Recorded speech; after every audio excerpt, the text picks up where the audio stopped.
Good evening, race fans, and a very, very warm welcome to this, a very special evening of racing ahead of us. My name is Webbo, and we are here today to fight bladder cancer for the Bladder Cancer UK charity. It's the third annual 2.4 hours of Le Mans, and you join us here in practice, ready to get underway. And I do hope that you're going to enjoy tonight's racing. Please do get in touch on the live chat. I definitely want to hear from you. It's a long, lonely stream just for me, all by myself, of course, not to make anybody feel too unhappy and sorry for me. I'm very, very pleased to be here, but you will make this a terrific stream if you can give me some chat and some excellent support tonight. I hope that you are tuned in and ready to watch some fun racing. I hope you're ready with your open digital wallets ready to give as well, and hopefully you should find in the description of tonight's video, you should find a link to the Just Giving site that JP has set up for tonight. And we are racing today, as we have done in the previous 2 years, in honor of JP's stepfather, who sadly passed from bladder cancer. It's a very little supported charity here in the UK, and we want to give them as much support as humanly possible tonight as we get underway for a rolling start today for the Le Mans circuit. And I hope that you're ready to enjoy tonight's racing with us. We have a 3.1 meters per second southerly wind here at obviously historic racing, and we're ready to get underway for a Group 3 race. Of course, we'll have the full complement of 15 drivers ready to do battle for you tonight as well, and we'll go through, of course, everybody's names, nationalities, car choice, all the rest of it, of course, once we're underway. We don't want to miss anything, though, of course, once we are ready to go. Now, I wonder if the drivers are actually ready for the start. We've just reset the lobby here, ready for the race. Everyone is entering. Got some interesting liveries, some great car choices, and hopefully most of our drivers are rocking the Fight Bladder Cancer logos in support of tonight's very good cause as well. And you can see there the little ribbon, the looped ribbon of yellow and purple on the rear wing of the Nissan for Lee Cool, and he is repping the charity, of course. Last year we did actually have a guest join us in the live chat, and that was the director of the charity themselves joined in, so hopefully we will have plenty of people stopping by tonight. Please, if you can, stop by, give us a like, give us a subscribe, make sure you give to the charity before you depart today. And if the only thing you can do to help us support tonight is to share tonight's race and get some more eyes on tonight, then that would be terrifically well received, of course, for us tonight. So do give us your support in any way you can. Make us get found on the YouTube algorithm by any means necessary, please, and make sure that we can enjoy a good night's racing, but most importantly, of course, we can support tonight's charity. As I say, my name is Webbo. I've been given the honour of tonight's commentary, so like it or lump it, you're stuck with me tonight, and I'm sure that we will enjoy a really good night's racing. We'll be on as soon as possible for you as well.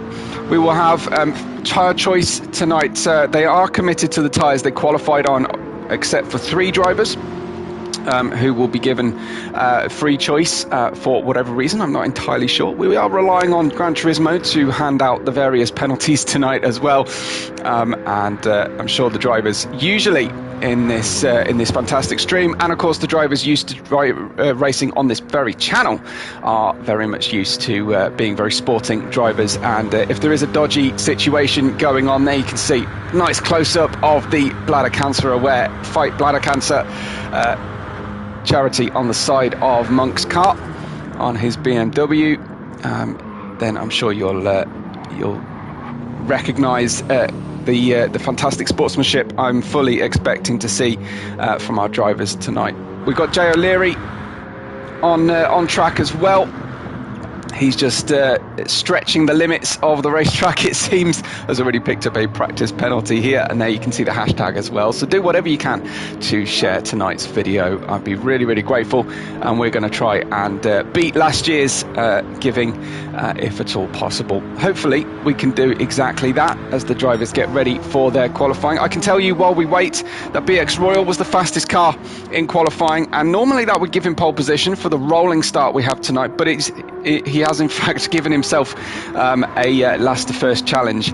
He was significantly quicker on the soft tyres. He will start at the very back, will BX Royal, despite qualifying on a 3:57 on the soft tyres. Drivers will start on the tyre that they qualified their fastest lap on, so he will start on the soft tyres. Ahead then, the de facto pole position, I'm assuming then, will go to Flying Froome, which will be a 4:01.7 on the soft tyres, followed by Ross Storm, by Gin Tonics, by Monk, by Stewart, all on the soft tyres at the front of the race. Then will be the first of the medium starters, and they will all run line astern.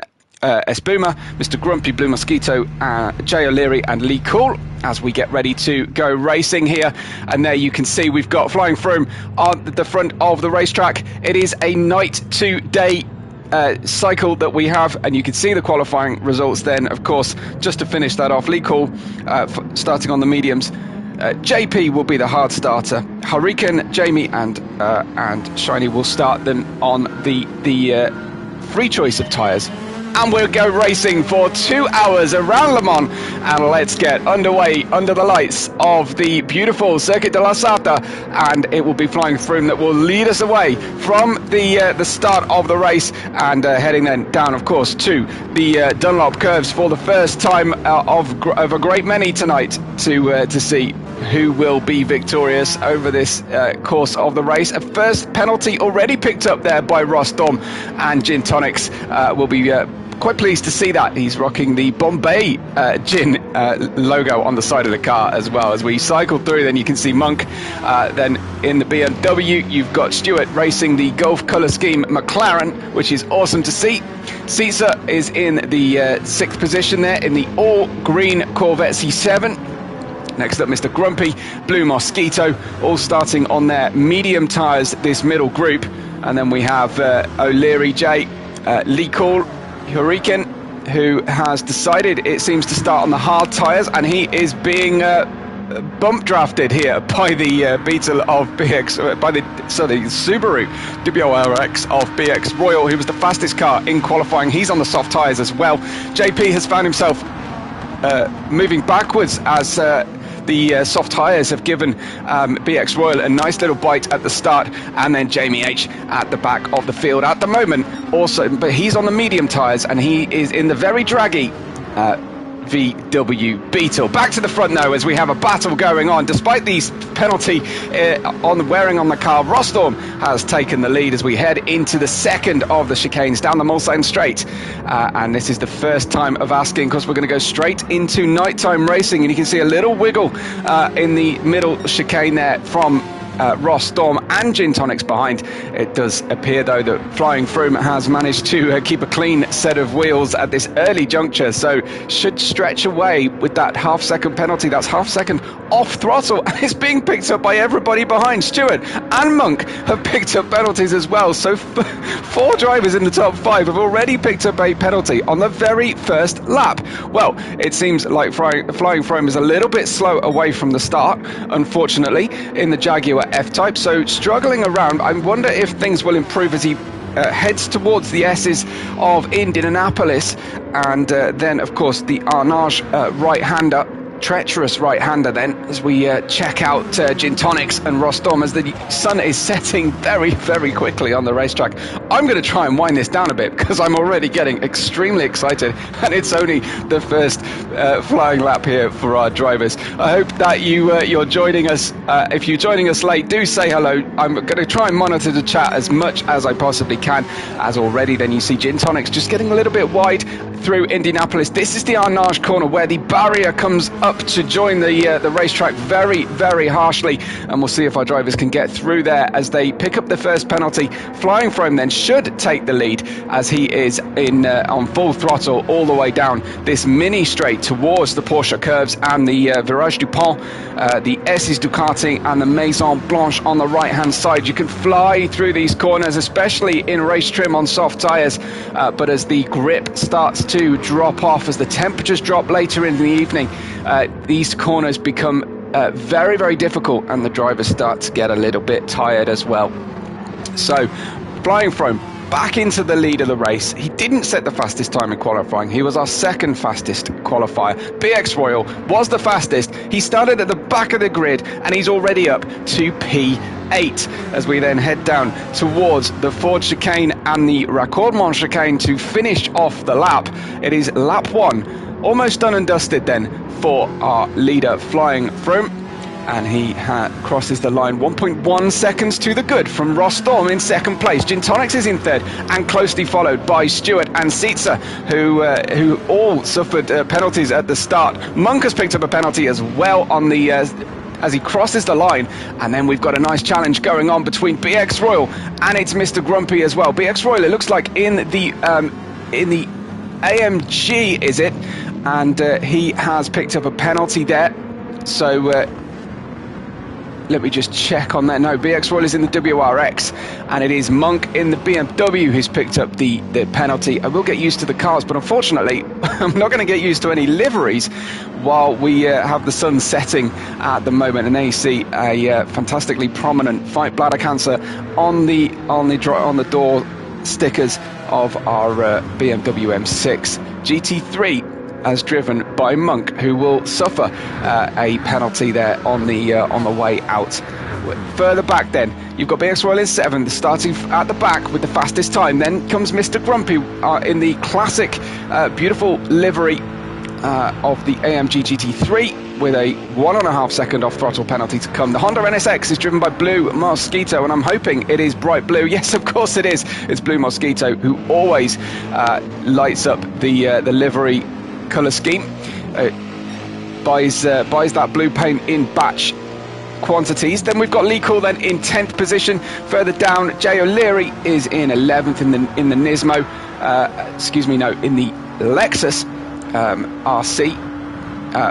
It's just a big patch of black at the moment. Then Hurricane is in the Aston Martin DBR9 in P12 with Jamie in 13th, and JP, despite hosting tonight's session, is unfortunately plumb last, but he did start on the hard tyres, so that's going to be very interesting later on. Only Hurricane is also on the hard tyre at this stage. All tyres must be used, so let's see. The hard tyre might come into its own as the drivers are having to use the full quantity of full tanks of fuel at this stage, and that will come in handy because they can run that tank to empty. Oh, we've got a problem at the back there. Who's that heading off at the end of the Mulsanne straight in the Mulsanne corner? It is Stewart who is dropping down the order. Stewart was right off stage, exit stage right for Stewart as we look at the screen, and dropping right down to plumb last. Just a small miscalculation, easily done because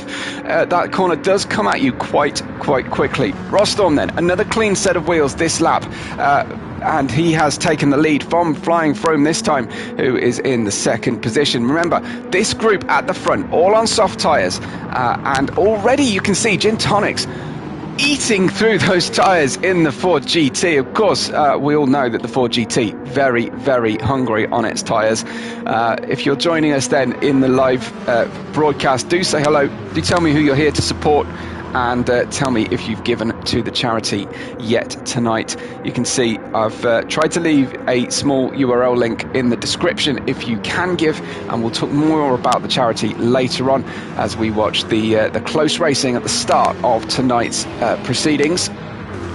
Tyre wear, I believe, is on 5 times, fuel wear is on 3. You can see the drivers, certainly in the Ford GT of Gintonics, it's already used a quarter of the tank of fuel, and at this rate on the tyre usage, he's going to struggle to utilise the entire tank before having to pit. Being overtaken then by BX Royal who was given a last to first challenge tonight in the Subaru WRX.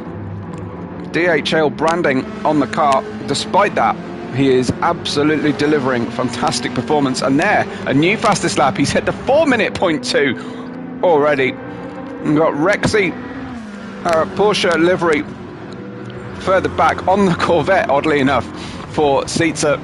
You can see the teeth on the front, and he's the lead medium runner at the moment, but making absolute strides at the moment on the soft tyre. Is BX Royal, our fastest qualifier, by 4 entire seconds, managed to qualify fastest.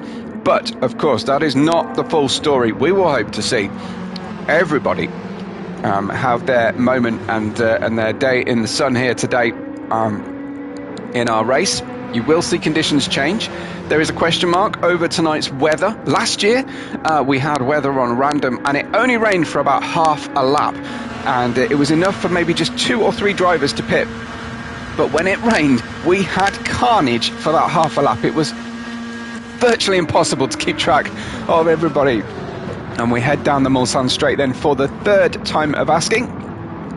It does look like Rostorm is punching a very big hole in the air in his Supra, in that gorgeous traditional Toyota Supra livery, that Castrol with all white with red and green flashes. And you can see BX Royal absolutely pinned to the diffuser as he peels out to the inside. He'll need to do this on the brakes. He's got the inside line heading into the second chicane, but a big lift from BX Royal, conscious already of the fuel usage, and he's going to try and run that car to empty if he can. Save a little bit of fuel under here. Gets a purple sector using the slipstream despite that massive lift that he had, and then we'll run down into the head down into the Mulsanne right-hander at the very end of the Mulsanne straight, and he will be peeling across. Now you have a little bit of warning as the corner kinks to the right. That's your kind of indication of where you are on track. It's a little bit like racing at the Nürburgring at the end of the lap. Another purple sector for BX Royal, and now he's just tucked in tight behind Rostom. He won't get a fastest lap unless he can actually make the overtake, and then he's left himself a pretty difficult place to action an overtake, which is right down into the Indianapolis corner. And that one is another one that bends right before suddenly braking hard in the bending in the right hand curve, and then slamming on the brakes. A big defense from the Supra of Rostom on the way into Indianapolis. Forces a big slide from the WRX, puts himself on the outside. You don't want to be on the outside, heading on into Arnage corner, but he made it work. A great overtake nonetheless there from BX Royal, sliding his way to side-by-side action, and he takes the lead from last on lap 3. Tremendous stuff to see that from BX Royal, repping the ALR crew here today, as well as a lot of JP's friends and fellow racers from throughout the years. You can see Rostom then now very much on the defensive. Remember, this group all on those soft tyres. And BX Royal already into the lead. He's going to have a difficult task in front of him. Excuse me a moment.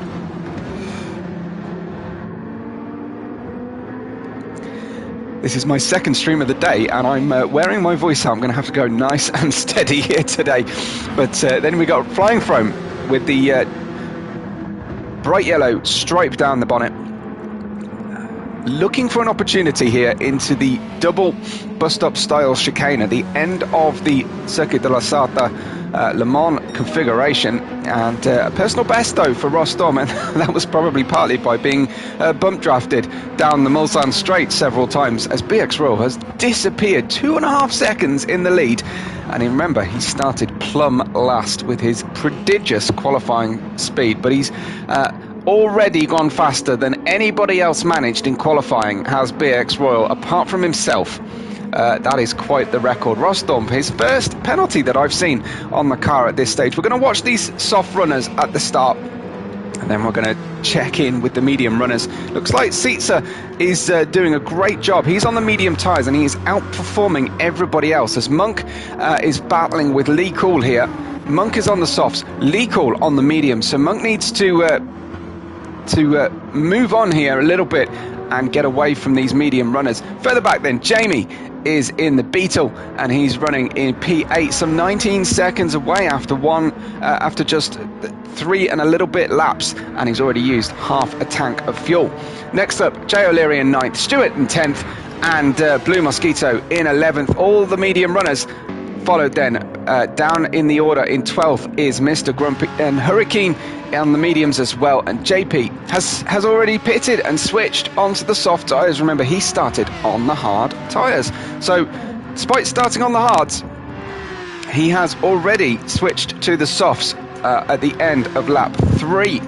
So doesn't like the hard tyres, but he's got the pain out of the way, and then he can probably run medium tyres to the end now at the end of this soft stint. Now, has he decided to not refuel? He has indeed, so he's going to run those soft tyres on a nice little run. BX Royal, purple sector, and he is distancing the field here in the WRX. Rostorm still hasn't paid that penalty just yet.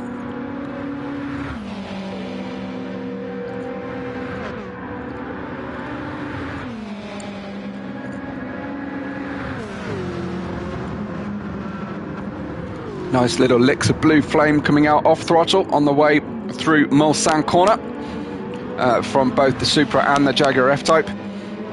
They're running at a quick pace at the moment, near to the 4-minute mark. A lot of drivers hoping to dip underneath that 4-minute mark in the Group 3 cars if they can.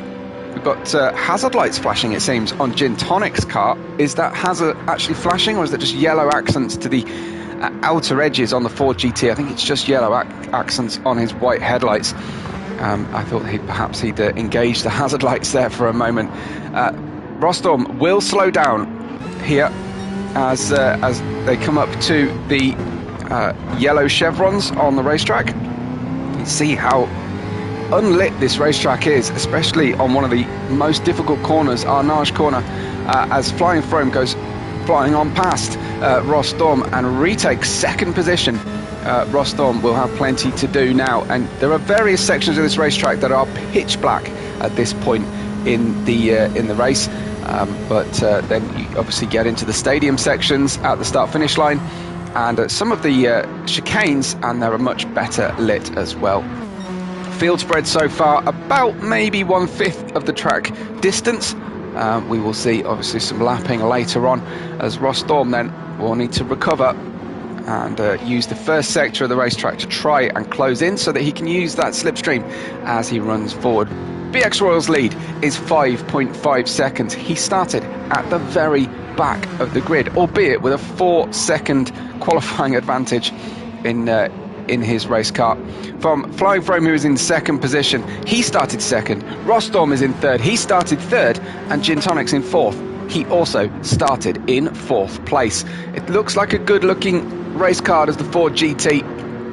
It is not great over race distance in terms of its fuel and its tyre usage. You can see that rear left is already looking worse than second best, and I don't think he'll get more than this 5th lap out of those soft tyres, but hopefully he will see a lot better of a run on an alternate set of tyres. Remember, if you are joining us late, all drivers have to use all 3 tyre compounds, and they may end up using rain or intermediate tyres as well, because we don't quite know what the weather is going to do.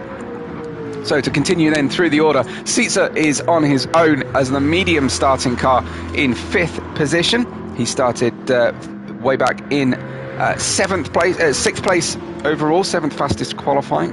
Then comes Leakall, and he has moved up 3 or 4 positions in fact, to bring that medium shod GTR Nismo into 6th place at the moment.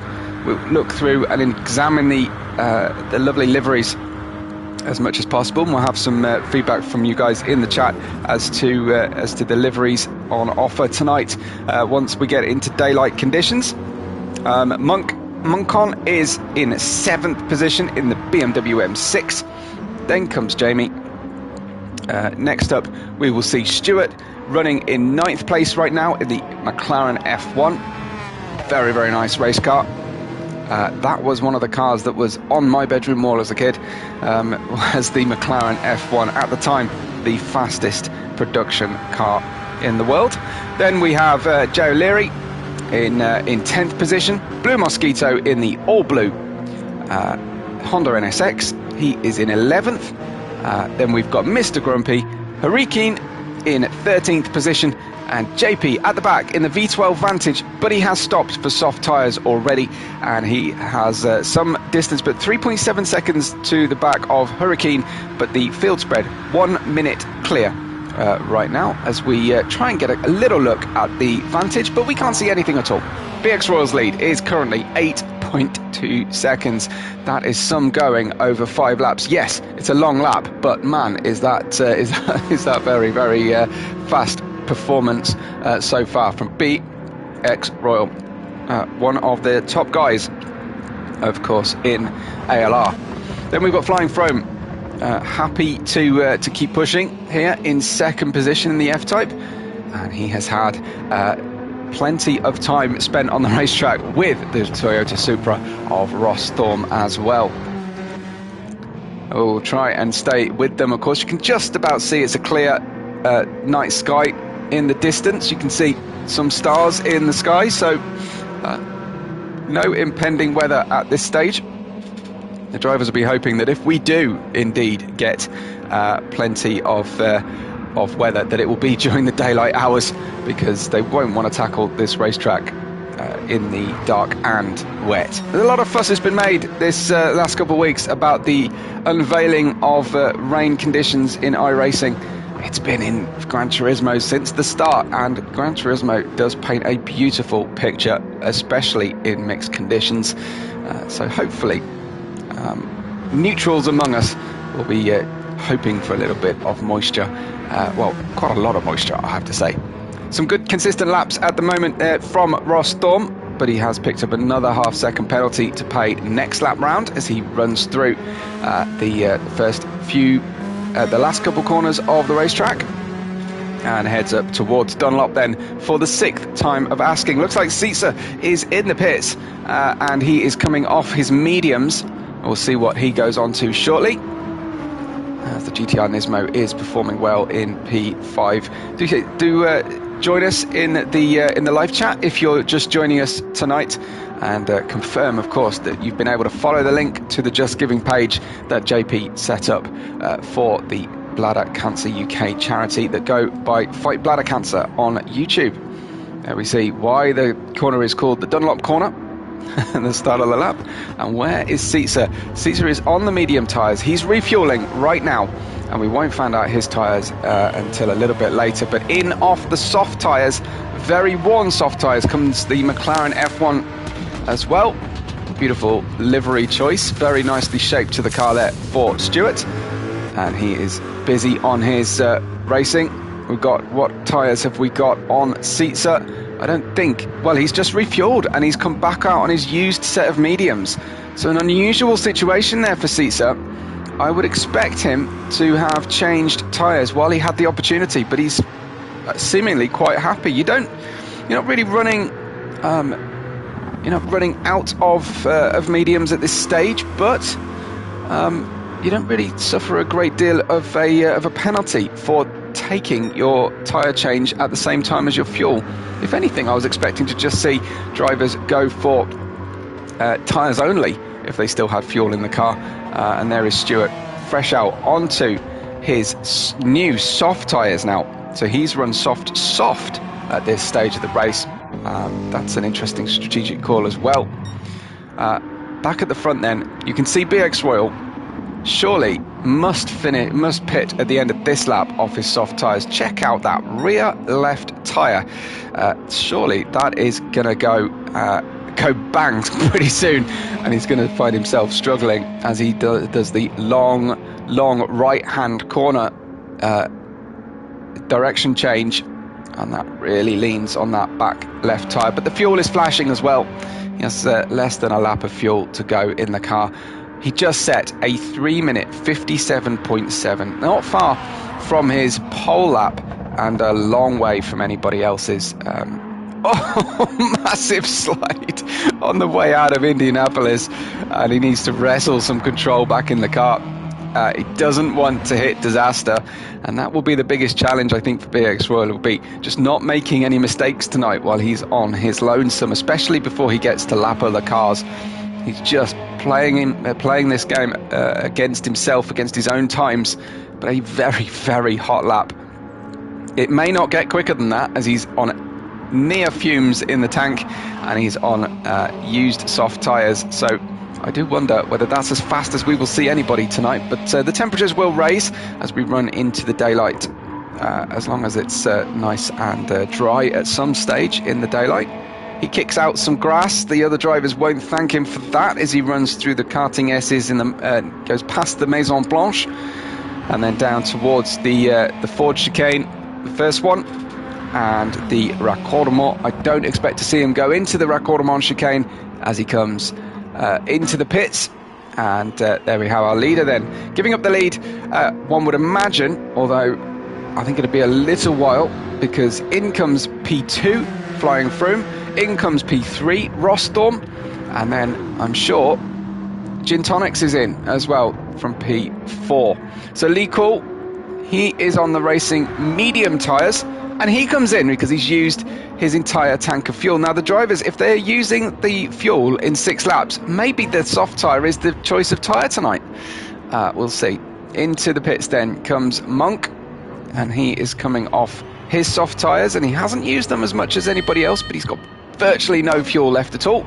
Jamie is in as well, and he is pitting. So we will see where BX Royal is going to come out of the pits and on what tyre. Remember, all drivers have to use all 3 compounds of tyre, as for some reason the tyre mechanic is waiting, despite the fact that tyres have been changed, I believe. There's no penalty being served, and he is waiting to refuel, but it does look like he's being held for some reason. So yeah, fuel tank not going in the car. The fuel Bowser is in on Rostorm's car, and he is back out. So is Flying Froome, and I hope that BX Royal hasn't suffered a pit stop issue or glitch there on the car. But Flying Froome out in the lead of the race. He's got a full tank of fuel and a fresh set of soft tyres, so he's definitely gone onto a second set of softs. So has Rostorm.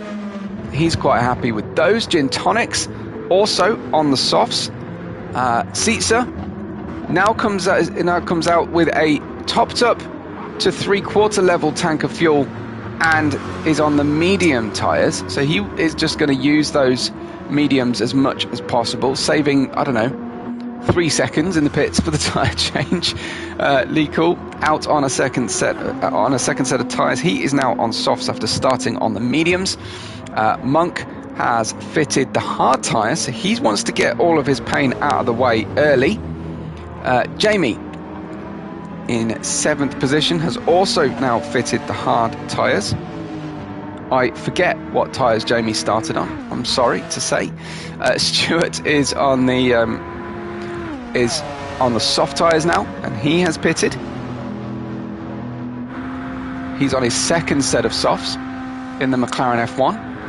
Jay O'Leary, he's gone for the hard tyres after using the mediums, but I do expect now that the drivers will be on the soft tyre as the tyre of choice today, as Hurricane and Blue Mosquito battle. Hurricane is on fresh softs, Blue Mosquito on fresh mediums. And Blue Mosquito has run the second set of mediums there, so he's not quite ready to try out the softs, and looks like Hurricane will hold on in the Aston Martin. Green stripe tail on the DBR9. Blue Mosquito racing in the all blue, as you would fully expect, as we go past a little bit of the trackside lighting, but no real daylight yet, as the V12 Vantage of JP is running the fresh medium tyres.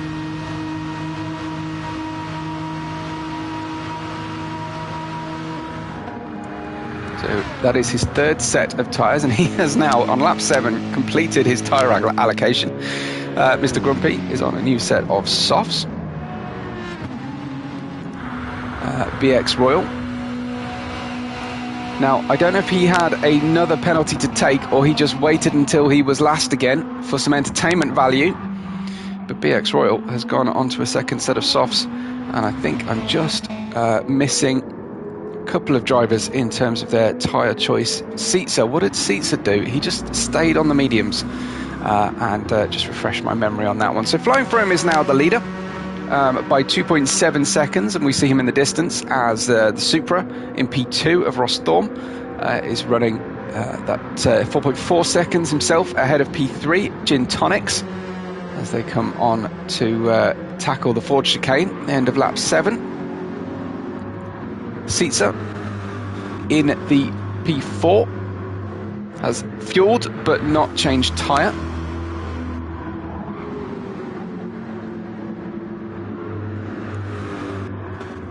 Likul is in the new soft tyres in the GTR Nismo, and he's now 14 seconds off the lead, but only 3.6 off the back of the Rexy liveried Seitzer, who's racing the Porsche Rexy livery, but on Corvette C7, just breaking with racing tradition here, and why not? Just checking out, you can see the yellow and purple ribbon of the bladder cancer charity. Tonight's chosen charity, of course, here for the 3rd annual Fight Bladder Cancer 2 Hours of Le Mans. Had the pleasure of tackling last year's race, and very pleased and honoured to be welcome back to enjoy tonight's racing with you all.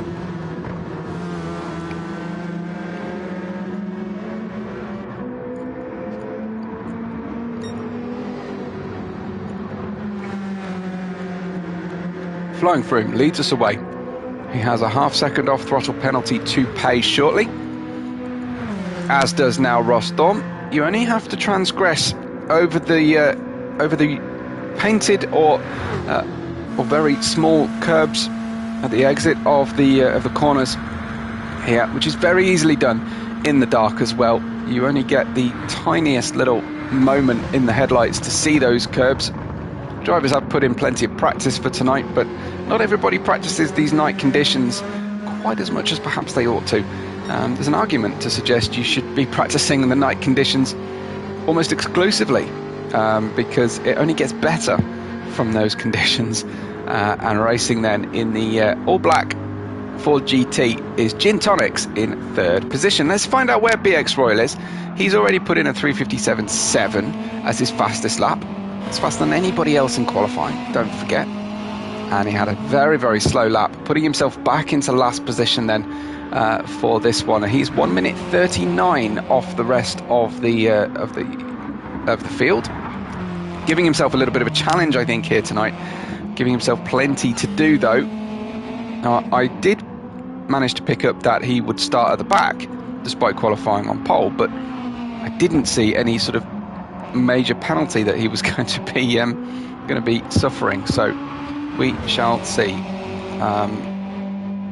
exactly what that one is. If you are watching and you're a fan of BX Royal, or you're a fan of this race and you're connected with the drivers somehow, give me some info and let me know if I'm just missing a key piece of info there from the drivers. But actually it's our soft starters who are still running very well indeed. Ross Thorm takes the lead, heading towards Indianapolis and out of the Mulsanne corner, down the Courbe de Golf on the golf course section.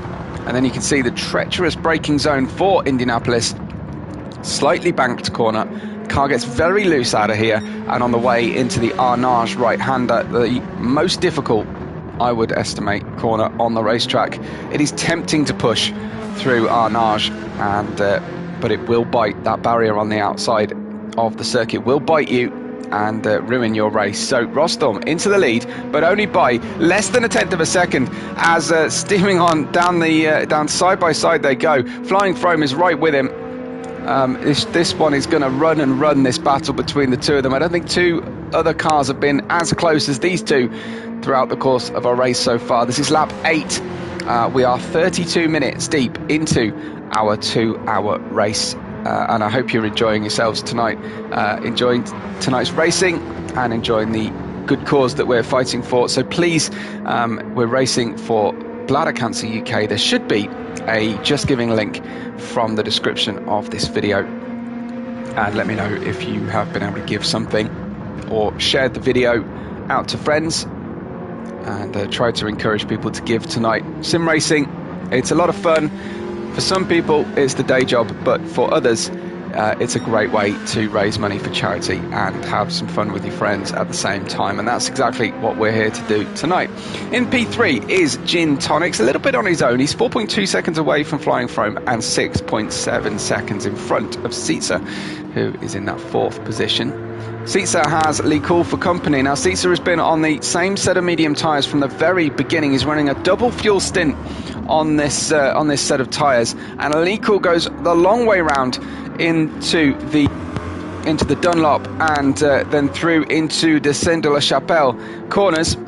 Tertre Rouge is next, and dealt with beautifully before the all-important, which is the lead on to the Mulsanne Straight, interrupted of course by 2 key chicanes that just break the top speed, break the slipstream battles that used to occur at Le Mans down that straight, and just give the drivers a little bit of interest as well, because you did have some pretty spectacular accidents, and the closing speed down this Mulsanne Straight is extreme when you have multi-class racing. There you get a look at the entirely wrong Porsche Rexy livery on the Corvette C7, but why not have a bit of fun. McLaren F1 of Stewart is in P6, running 28.5 seconds away from the lead, but 15.2 away from Seitzer. Stewart started on the soft tyres, and he's now still on the soft tyres. All drivers will use all 3 compounds of tyre, maybe even more if we have a change in conditions, and it does look like occasionally you can see Dawn is braking on the racetrack, and we'll get a really good view now of the liveries. I'd love to hear from you guys in the chat, everyone watching, as to your nominations for your favourite livery tonight as well. P7 goes the way of Monk at the moment. He's chosen a nice traditional BMW racing colour scheme, quite like this one from Jay O'Leary in the Lexus as well. Has the faint whiff of default livery to it, but the Aston Martin there of Hurricane is in P9. And then you can see Dawn braking very, very fast. We've got 12 times daylight time elapse happening on the server today, so you will see that happen very, very quickly to encompass a full 24 hours. We will start at dusk and finish at dusk, I think is the plan. JP, our host tonight in the V12 Vantage, he's got a lot of grunt in that V12, but it's not necessarily the most efficient way of going racing, but he's having fun nonetheless in P10 at the moment. He has run the hard tyres to the medium, so he will, I'm sure, fancy a run on the soft tyres. Blue Mosquito in the NSX is wearing a half-second penalty at the moment as he heads down into the Mulsanne corner. Brake discs aglow as usual down into there, and then Mr. Grumpy in the gorgeous, if slightly incorrect to its manufacturer, AMG GT3 purple liveried car. It's a nice one though, I have to admit. Purple, white and gold definitely works. And then the blue Argyle pattern VW Beetle. Jamie has also put the Fight Bladder Cancer logo on the side of the car, and a little one on the tailgate as well. Bix Royal giving himself a very big job to do, and he's still plumb last, but he's only 14 seconds away from Jamie. He's a minute and a half away from the lead of this race, at which he captured in stint 1 despite starting plumb last. Rostom at the head of our field is only 6/10 away still from Flying Froome, and these guys are absolutely rocking it and loving racing together as well, I'm sure. He's got Trust Racing on the side of his car. He has had to extend a fair amount of trust in his compatriot here, Rostom. We've got several countries being represented tonight. Stuart expressed some doubt over racing a UK server or a European server on a Sunday evening from the US, but so far haven't seen any evidence of any jinking around on the track that tends to show a little bit of lag. And we are in almost full daylight as the sunrise is almost over here into lap 10 and our 38th minute of our 2 hours. That was very late on the brakes from the Jaguar. Almost collected the Toyota Supra of Rostom. Gave him a little bit of a wake up. If the sunrise wasn't enough, Flying Frome will just need to recalibrate his braking zone into the chicane. Possible he just switched off for a moment there. Focus was drawn on following the car in front. Didn't necessarily monitor the brake lights or the all-important braking marker boards.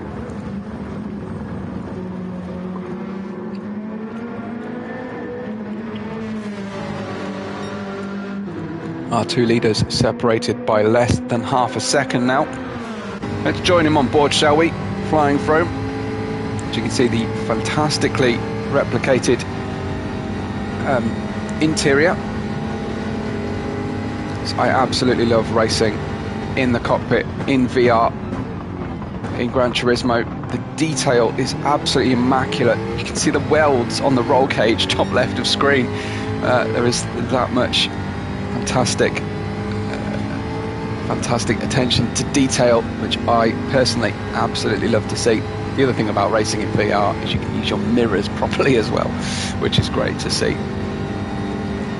So that was a personal best sector actually, as the sun is rising, and the temperature, track temperature, we were rising with it. We have a pretty strong tailwind now into Mulsanne corner at the southern tip of the racetrack.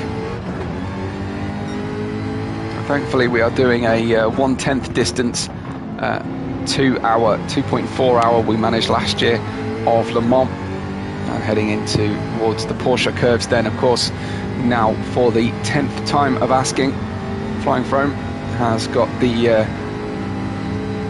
has managed to get the slipstream into effect and not letting the Supra get too far away, because you get much reduced dirty air effect from the Group 3 race cars. If you're used to watching open wheel racing or even high downforce car racing like they have in the lead categories of Le Mans, then you will certainly be used to seeing drivers suffering with the dirty air. But the GT3 Group 3 cars, much less so. And we'll wonder if heading into the two chicanes at the end of the track present themselves as an opportunity here for Flying Frome. I think though at the moment he's relatively happy just running behind the Supra, letting the Supra do the hard work. As long as he's not losing too much time, he can actually try and eke out an extra lap on the fuel allocation here if possible, and run a lap longer than the car in front, just by virtue of using the slipstream and lifting and coasting into the corners. Because the more slipstream you use and the earlier you can lift off heading into the slower corners. These two going incredibly well at the moment. Looks like BX Royal might still be a little distance away from the back of the field. Let's just check in with BX Royal. He's now 8 seconds away from Jamie, so a couple of laps maybe and we'll see BX Royal starting to move forward. But now this gap has opened up between Rostom and Flying Frome to the biggest I've seen it for some time. It's almost at a second, but now you can see that heading down the Mulsanne straight, you can see Flying Frome is starting to pick up that slipstream again. It is the smoothest run is to hang left on the Mulsanne straight, but you can see then Rostom in front was using the right hand side of the track a little bit. Flying Frome didn't have the best of first sectors through there, and therefore won't be gaining the slipstream quite as much as he'd hope.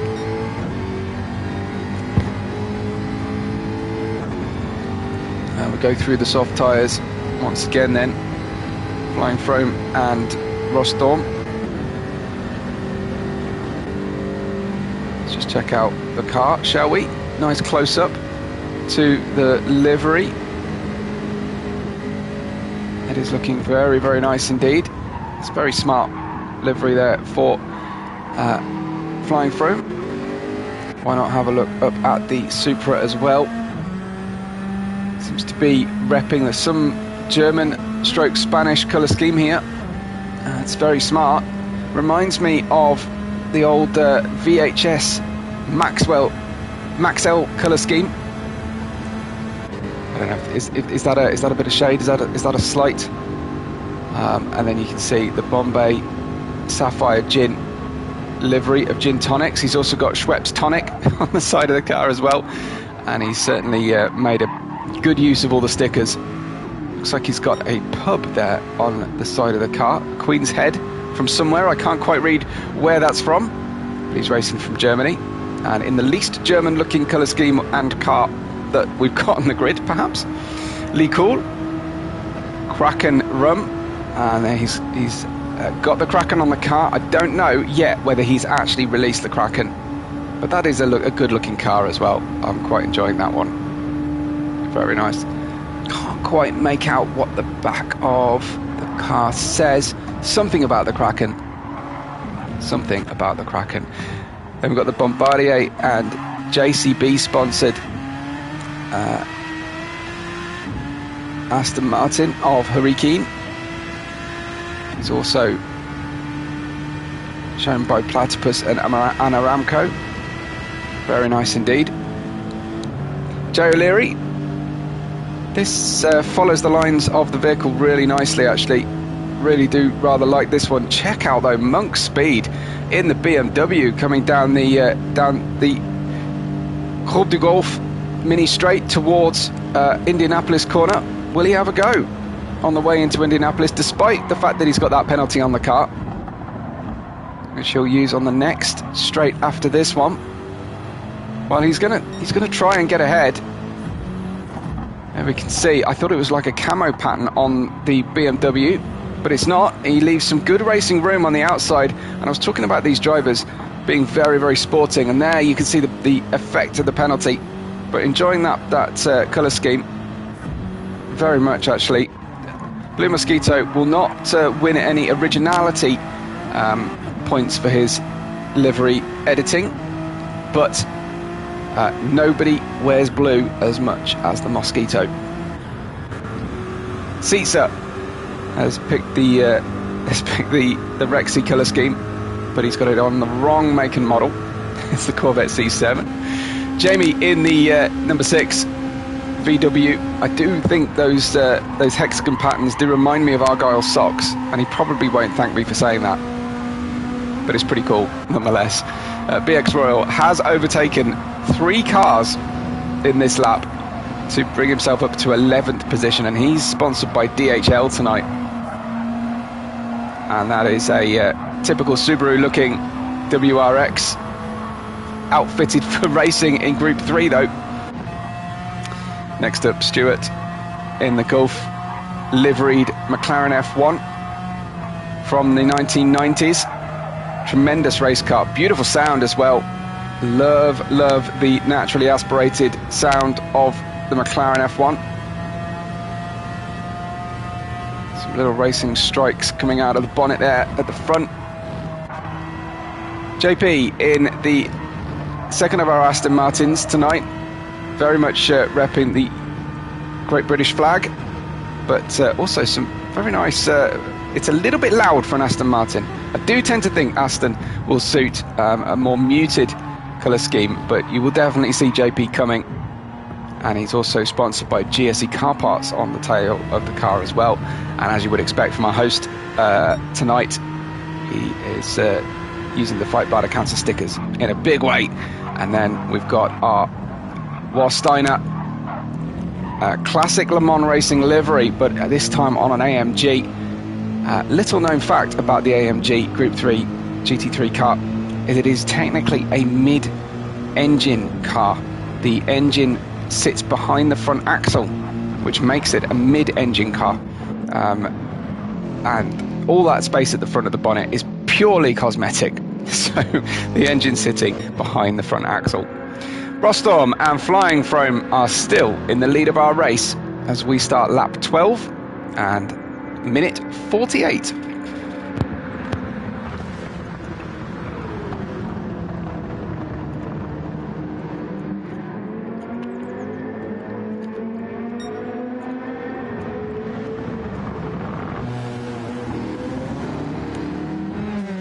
These guys running towards the end of their second stint here. Soft for both of them. And running out of fuel on this lap. So they're stretching away at the lead of the race. No safety car, of course, at risk here today. So they can just go for broke. Go for it on the soft tyres. Create a gap. Wait for the field spread to take effect. And then take the pain of the harder compound tyres later on. They can do a quick back-to-back on hards if they really don't want to use the hard tyres, and generally speaking in Gran Turismo, drivers don't want to use the hard tyres. Let's see Flying Foam then, as we'll almost certainly watch Rostorm head into the pits, and I think Flying Foam will be right behind him. As we go bare right into the pit lane. It's quite narrow here, you don't want to hit the barrier on the left. Heavy braking, and the game doesn't take full effect and full control of the car until well into the pit lane. So the top four all pitting on this lap. I think Hurricane will pit on this lap as well. So it looks like the driver's getting an even 6 laps of racing out of each tank of fuel. I wonder whether we perhaps ought to look at reducing the fuel usage rate so that it's not quite such a no-brainer when it comes to when to refuel, when to pit off the soft tyres. You do want the fuel tank to run out slightly after a soft tyre run, so it brings the medium into play a little bit more, or a little bit more of tyre saving. But hey, that's just my 10 cents. What on earth do I know? I'm only a commentator. Into the pits then comes P5's Hurricane, and Jay O'Leary I'm sure will be heading in as well, as the fuel is being added to the rest of the cars. Remember, BX Royal is a little bit out of sync as P6 comes in. And again, we will then see the BMW and P7 of Muncon. They'll be in. Everybody else running almost out of fuel. In fact, BX Royal has used so much fuel, he's in for his 3rd stop now. And he's running around, I think, everyone. Well, no, Jamie will stay out, I feel, on the medium tyres here. Blue Mosquitoes in, everybody else is in, and we will run through the order now that Flying Foam is out, and he's gone for hard tyres while Rostorm has gone for a 3rd set of softs. So you've got to imagine now that Flying Foam will struggle. He managed to get out of the pits much earlier. I wonder if Ross was held up there, so he's managed to action the undercut, but he's picked up a half-second penalty in that sequence. Let me know, now that we've seen an up-close daylight picture of all of the liveries, what you would vote for as your top livery so far. Gin Tonics in the unsurprisingly sponsored by Gin and Tonic Ford GT. He has come out and he's on the medium tyres. Soft medium for Gin Tonics. Lee Cool, new set of softs, and he's bringing himself into contention here, is Lee. So he's gone medium soft. Seitzer, he was out of sync slightly, so he's had his 2nd pit stop. He's on the soft tyres now, so on only his 2nd set of softs, but on his 3rd tank of fuel after running 2 stints on the medium. Jamie is in P6, and he has come out relatively recently, still on the medium tyres. Hurricane is on a fresh set of softs, and he's lost out significantly in that pit stop sequence, down to P7, and he's on the soft tyres. So I make that potentially 3 sets of soft for Hurricane. Stewart on new mediums then.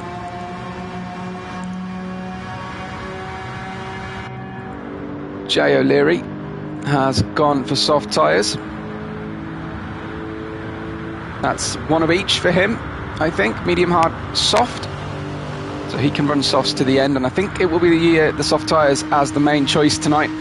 And JP didn't refuel fully. I think he's going to go sort of 2/3 of a tank followed by a full tank on the medium tyres here in the V12 Vantage, potentially. JP now on the medium tyres. Hard, soft, medium, medium for JP. And BX is now in P11. 1 minute 17 still away from the lead of the race, despite running the fastest times. Look at this, 3:57, 3:56.9, 3:57, 3:57 from BX Royal. Those are special times. Good evening to Jack, who joins us. Nice to have you with us. Who are you here to support? And are you willing to follow the link and give to the bladder cancer charity tonight? That would be super if you are willing. Anything that you give will be awesome. In P12 is Monk, and he's fitted a new set of tyres on. Mediums going onto Monk's car. I make that soft hard medium for Monk. Blue Mosquito now on hard tyres as well. Medium, medium, hard for Blue Mosquito. Mr. Grumpy is on a set of hards, one set of each tyre. Medium, soft, hard for Mr. Grumpy. I make that half a tank of fuel, so he doesn't want to stay on these hards for very long if he can help it. And back up to our leaders, and it's almost going to be a three-way battle, because just a little bit further back, maybe it will be a four-way battle, but Lee Cool has overtaken Gin Tonics and is now in third position. Lee Cool, let's not forget, has used medium tyres from the start. So Lee, unlike the certainly Ross Storm in the Supra, Ross Storm has only used soft tyres to the best of my monitoring so far. Now he's trying to build that gap to Flying Froome. Flying Froome is in hard tyres. He's going to struggle here to stay with the Supra. Jack said he made a donation earlier. Tremendous stuff. We thank you for that, Jack. Bravo. And hopefully you can bring your friends to the stream as well, and we can enjoy our racing with you as well tonight. I look forward to it, and hopefully we're going to have a great second hour as we almost finished the first hour. This is amazing how quickly tonight's racing has gone, and for me at least, I'm very pleased to be here with you all, and I'm hoping to try and give you a little bit of information about the charity itself as well. But just know that we are racing in aid of JP's stepdad, who sadly passed a few years ago from bladder cancer quite quickly and suddenly, but we race in his honour, and JP hosts this 2 hours of Le Mans every year. The wind has picked up significantly. It's now a southwesterly at 4.6 meters per second.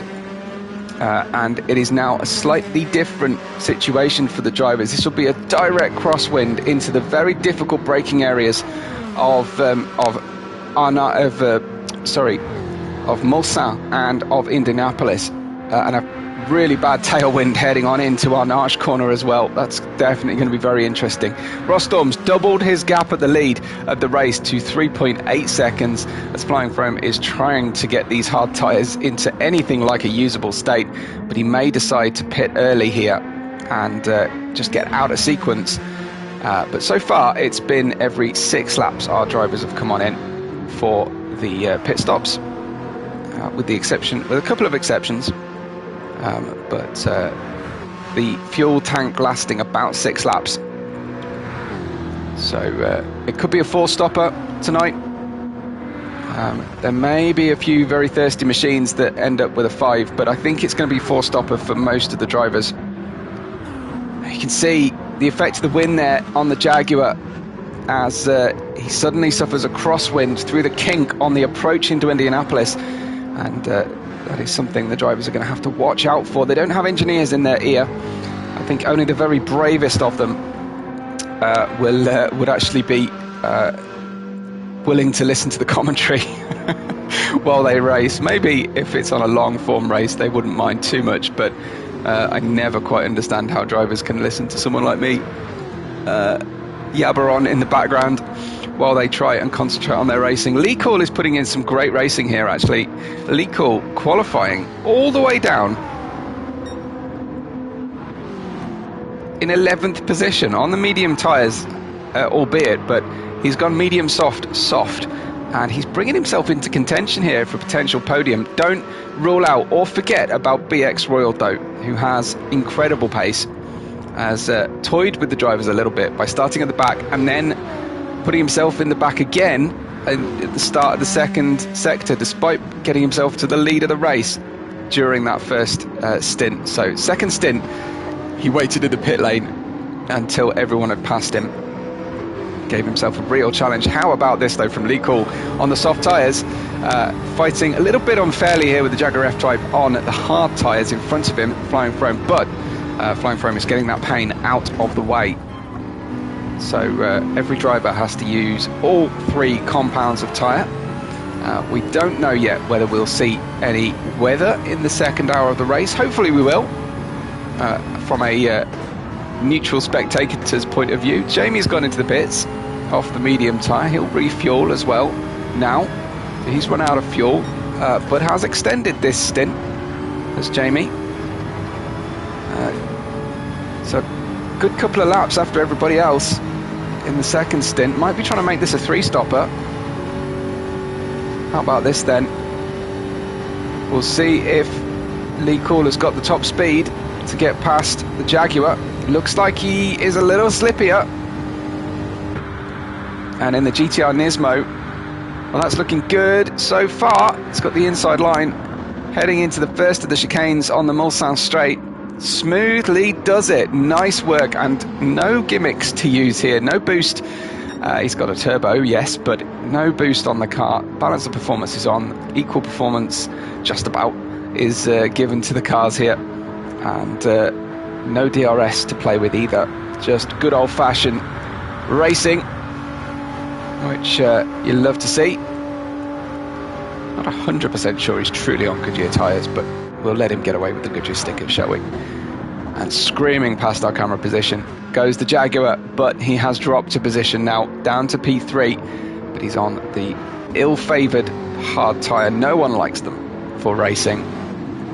I mean, I don't know what else they'd be useful for, but they're certainly not very useful for racing. As Gin Tonics, he's gone soft, medium, I believe. Yet to use the hard tyres, but bringing himself to within sight of the podium. Let's check in with BX Royal then, the fastest driver tonight. He's had another couple of slow laps, but he's back in 8th position and building his speed once again. He's on the soft tyres now, is BX Royal. By my count, I think he's only used the soft tyres at the moment as well. I could be wrong, but I think that's the situation.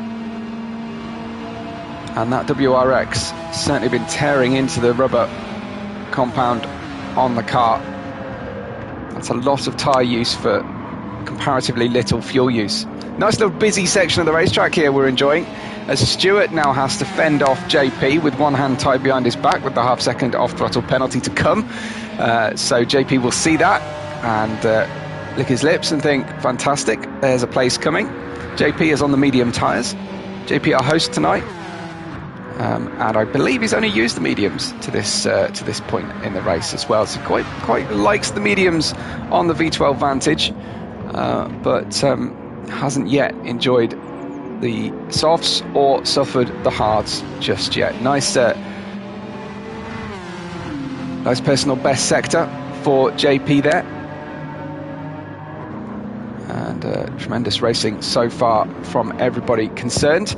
I certainly haven't seen anything dodgy, and the game handling those very minor off-track excursions with relatively minor penalties being given out.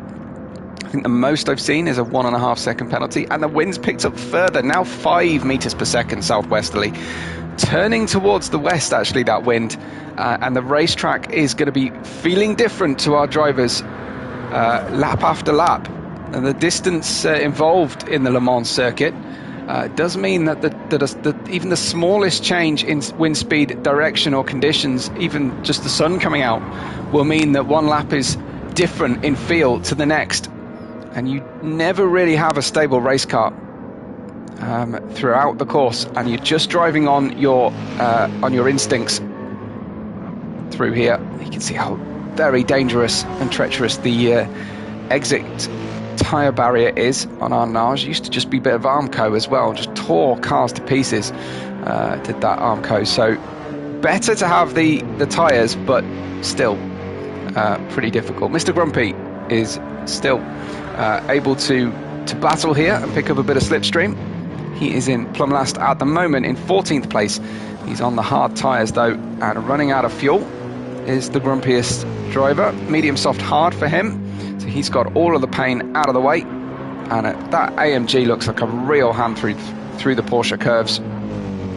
No Mercedes curves for him to enjoy on the racetrack today. But Ross Thorm then, soft for Ross Thorm. Puts him 7.4 seconds in the lead of the race in the Toyota Supra.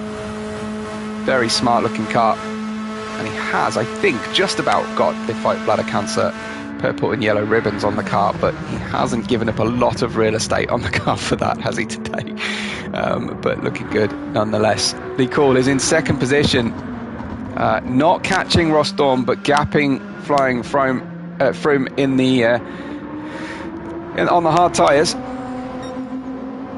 We're a little ways off the next pit stop cycle for everybody just yet. Where then is the Ford GT of Gin Tonics? There he is. Quite appropriate that he's driving the Ford GT with his name and livery choice here. No surprises for guessing what his drink of choice is. As Hurricane down in 5th position is a bit on his own here in the DBR9. And then we can see BX Royal in P6 now, picking up a half-second penalty as he goes underneath the helicopter on the Mulsanne straight. Not really sure why the helicopter is hanging out on the Mulsanne straight. It's never going to catch the cars, is it? Down there. Even the Group 3s or Group 4 cars, the helicopter would struggle down the Mulsanne. Jay O'Leary is in 7th. Looking pretty good at the moment. Chewing through his tyres in the Lexus. Bit of a chunky looking car, the RCF GT3.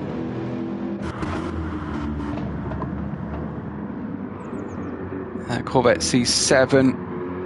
You're not going to miss that Corvette coming in your rearview mirror. Seitzer is in 8th. I have to say, expecting a little bit more out of Seitzer tonight, but maybe having gone medium, soft, hard, medium, back-to-back medium on the same set of tyres in the first 2 stints, he's now gone for the softs and the hards, and I imagine we'll reuse the softs on his last stint. That's got to be the aim here. 1 minute and 6 on the clock out of our 2 hours. Monk is in 9th position in the very nice looking BMW M6, followed by another German car, of course, the VW Beetle of Jamie. He's out on the soft tyres, having used all the tyre allocations available to him. Again, the wind continues to pick up and rotate around the compass points towards almost completely west now. 5.2 meters per second, building and building. I can't see. We'll have a look for the clouds in the sky, but it looks like we've got sharp shadows on the racetrack. It looks like full sun conditions. Beautiful race day conditions here for the drivers. Remember, we started in the dusk. 12 time elapse speed here with us tonight, so we will finish at near dusk conditions. It went dusk to almost pitch black within the first lap of racing tonight. We had a couple of laps in the night conditions. Very happy to say that we had 15 qualifiers, but 14 start the lobby tonight, and we still have 14 drivers racing. A testament to the stability of the GT7. The GT7 lobbies now. I don't think you'd be doing this on some other platforms. Stuart catching JP on the mediums, Stuart on the softs. So we should have a bit of a battle on our hands. Ross Thorm still leads from Lee Cool and Flying Froome. Got to expect BX Royal is going to be getting in the mix fairly soon with the pace in that car. These drivers on screen at the moment currently operating around the 4:10, whereas BX Royal was running the 3:57, 3:58. So some distance away. How is this old 90s McLaren F1's central seated position? That was a big deal back in the day, was the fact that this was central seated. Your passengers sit either side of you,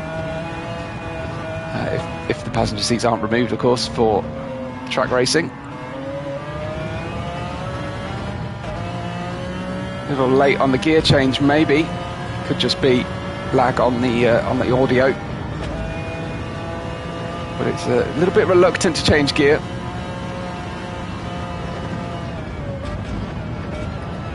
It's going to be quite the handful from a much older platform than the thoroughbred modern racing cars of the 21st century. But these cars have soul, don't they?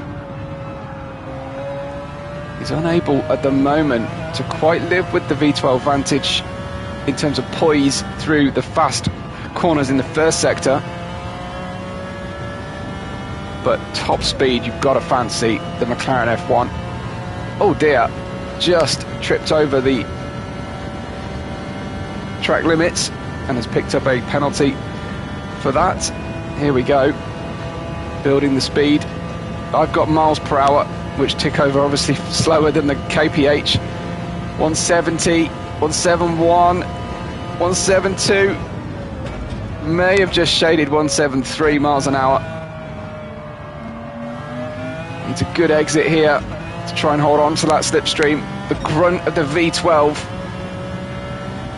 Tough to fight for Stewart. No one in the mirrors. Or he can be fully eyes forward. Some great camera angles on the cars here in GT7. Just wish I could skip straight to trackside cameras and not have to click through as I do so. Half a second penalty on the car. He gained a good deal there through the second chicane.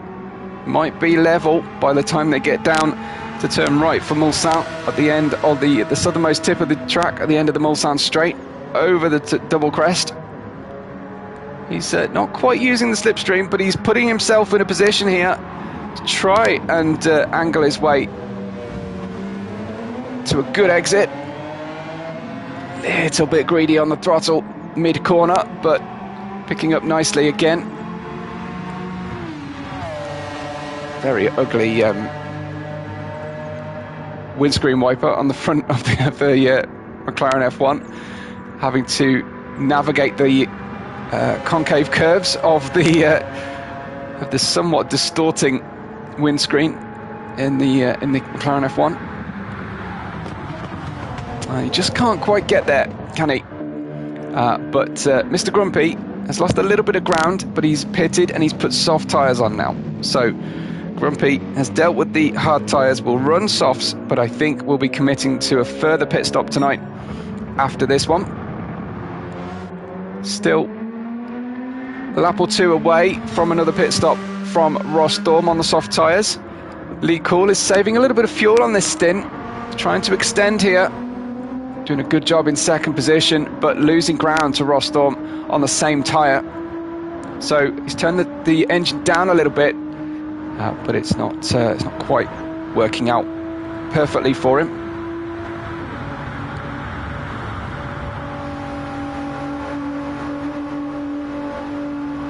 And let's check out then, we've got the Ford GT ahead now of Flying Froome, who is going for a full stint on the hard tyres. I thought he might have ducked out of these tyres early, but trying to make sure that he uses the minimum amount of pit stops possible.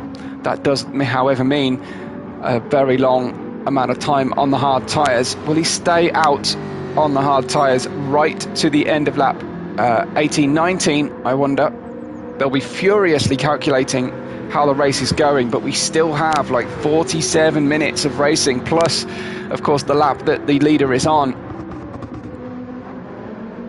Although somewhat unique to track racing over a long distance here at Gran Turismo, the end of the clock signifies the end of the race for everybody. It's everybody's last lap. You don't have to follow the leader home. So we do get that curious situation where the clock will tick over and the rear half of the grid will often finish the race before the front half of the grid. Now, BX Royal is having a little bit of a struggle here at the moment to close in on the leaders. He's still got a gap of 1 minute and 3. Now, I can't imagine that was a deliberate action in the pits. But if you have information about why he seemingly had a deliberate, incredibly long first pit stop, then do tell me, because he lost 1 minute 30, 1 minute 40, but he's only been able to pick up about a minute, about 30 or 40 seconds all that time ago. And he has the pace to be right at the front and in the distance at the front of this race. He's still putting in those quick times, sub 4 minute times in full race trim with race fuel on board. He is fantastic at this. His fuel light is flashing, so it looks like the end of lap 18 will be it for him, whereas a couple of drivers have been able to extend to run a 19th lap or a 7th lap without a pit stop. Potentially. Oh no, Rostorm has gone into the pits. He went down to 2% on those soft tyres. But while that surprises me, I thought Lee Cool would be able to run that stint to the end. But in they all come at the end of lap 18, right on the money. Hurricane is flashing red on the tank as well. Probably won't get one more lap out of this. So looks like everybody in as scheduled for our racing. For the third pit stop at the end. We've got fuel going into Ross Storm's car. He has an earlier pit box than everybody else, so he'll be out before everyone else. And into the pits he comes. Surely we'll also see BX Royal in, chewing through those soft tyres, and he's gone soft so far. So he might need to turn the engine down to extend and save a pit stop later on. Looks like at the moment it's going to be a 5-stopper minimum with the amount of fuel usage we've got. I think it was 5 times fuel use today. Jay O'Leary in from 7th. Now Seitzer has half a tank of fuel left and a full allocation of racing hard tyres on the car as well. Let's get nice and close to the Rexy livery. Is he headed into the pits? He is not headed into the pits, and neither is Jamie.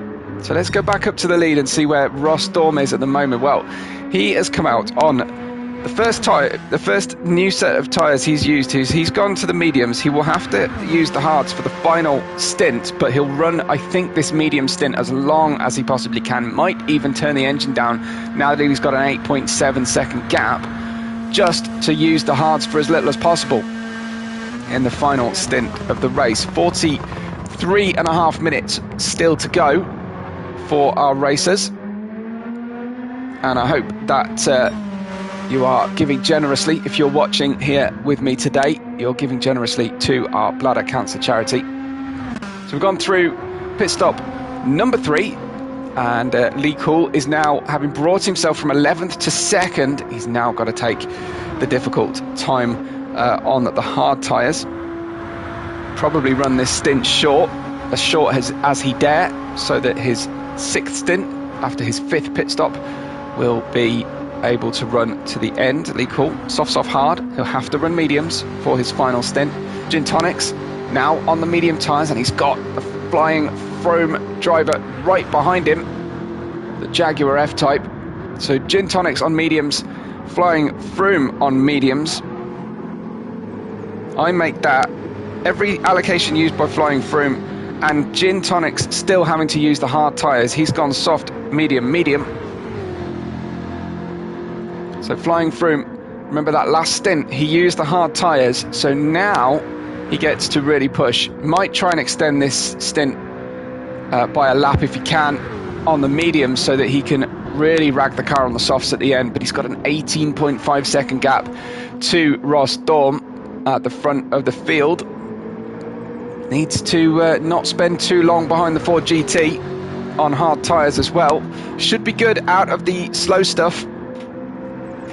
Sorry, on the medium tyres. Should be, well, I was going to say good, but he's getting the job done on the way towards Indianapolis. Remember, they now have a tailwind into, crosswind into Indianapolis, tailwind heading through Arnage. Couldn't get the full overlap done and wasn't brave enough on the brakes. That's going to help though, surely, the Ford GT kicking up some gravel, taking the inside line into Arnage, and unfortunately Jaguar were just not able to time that switchback quite perfectly. Flying Froome is definitely still on for a podium though tonight. Just can't let Rostom get too much further ahead in the race. Lee Cool 10 seconds away from Rostom, but on hard tyres, and he's going to go backwards in relative position through this stint. But consistent racing and getting off those hard tyres at the earliest opportunity will be his main goal here.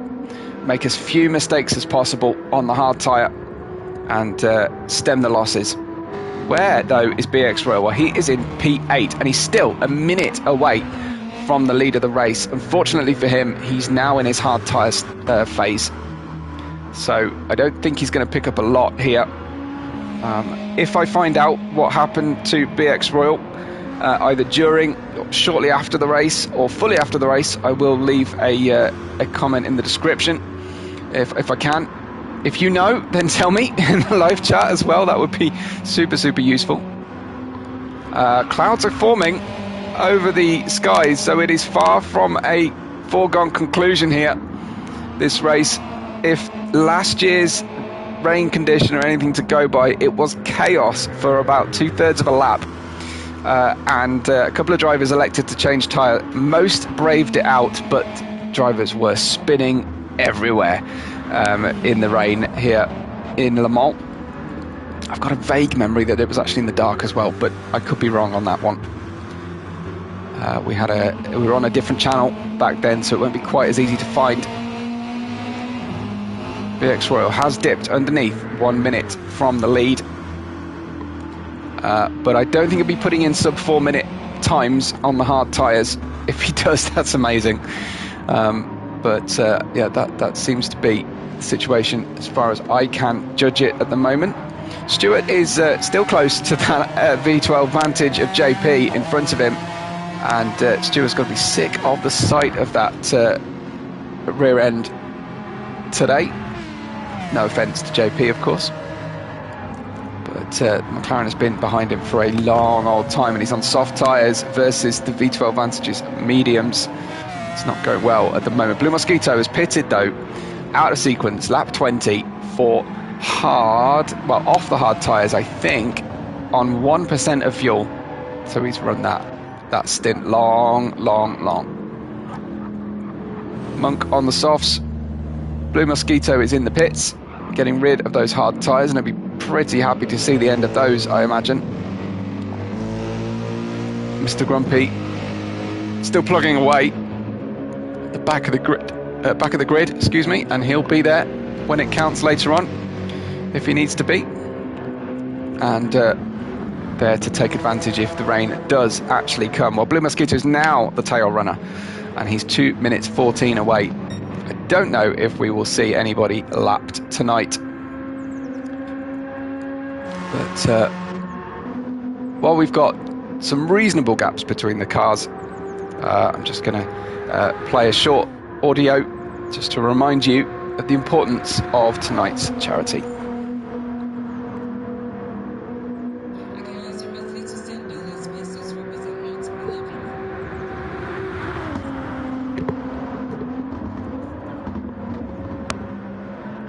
Many years ago, my mother was diagnosed with an aggressive bladder cancer.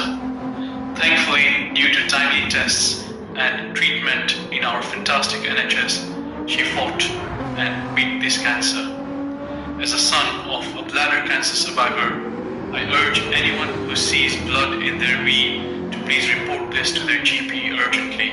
As a bladder cancer surgeon, I would like to remind everyone that the NHS is still open for all other urgent conditions, including cancer. If you have any concerning symptoms, please contact your doctor. You will not be wasting anyone's time, except yours if you don't call. Remember, we are all in this together. Thank you.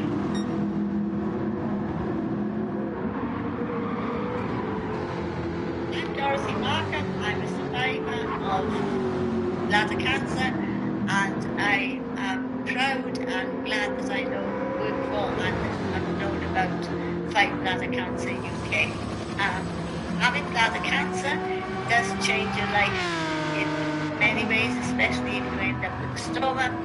And it's not just you that has to change, but other people's perception. For instance, my 4-year-old great grandson followed me into the toilet. I thought I was closed the door. He said, Gran, that's what he called me, double barrels, everything. Gran, did nobody ever teach you that ladies sit down to go to the toilet? So that was a point of discussion for a day or so.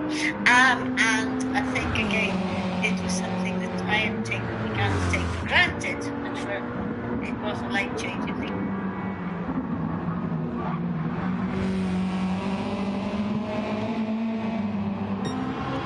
Please give as generously as you can to our tonight's charity. The link is in the description of the video, and I really hope that we can raise lots of money for a very small UK charity for a very, very important cause. Please help us fight bladder cancer by giving whatever you can tonight to the link on JP's Just Giving site that I left in the description of tonight's video.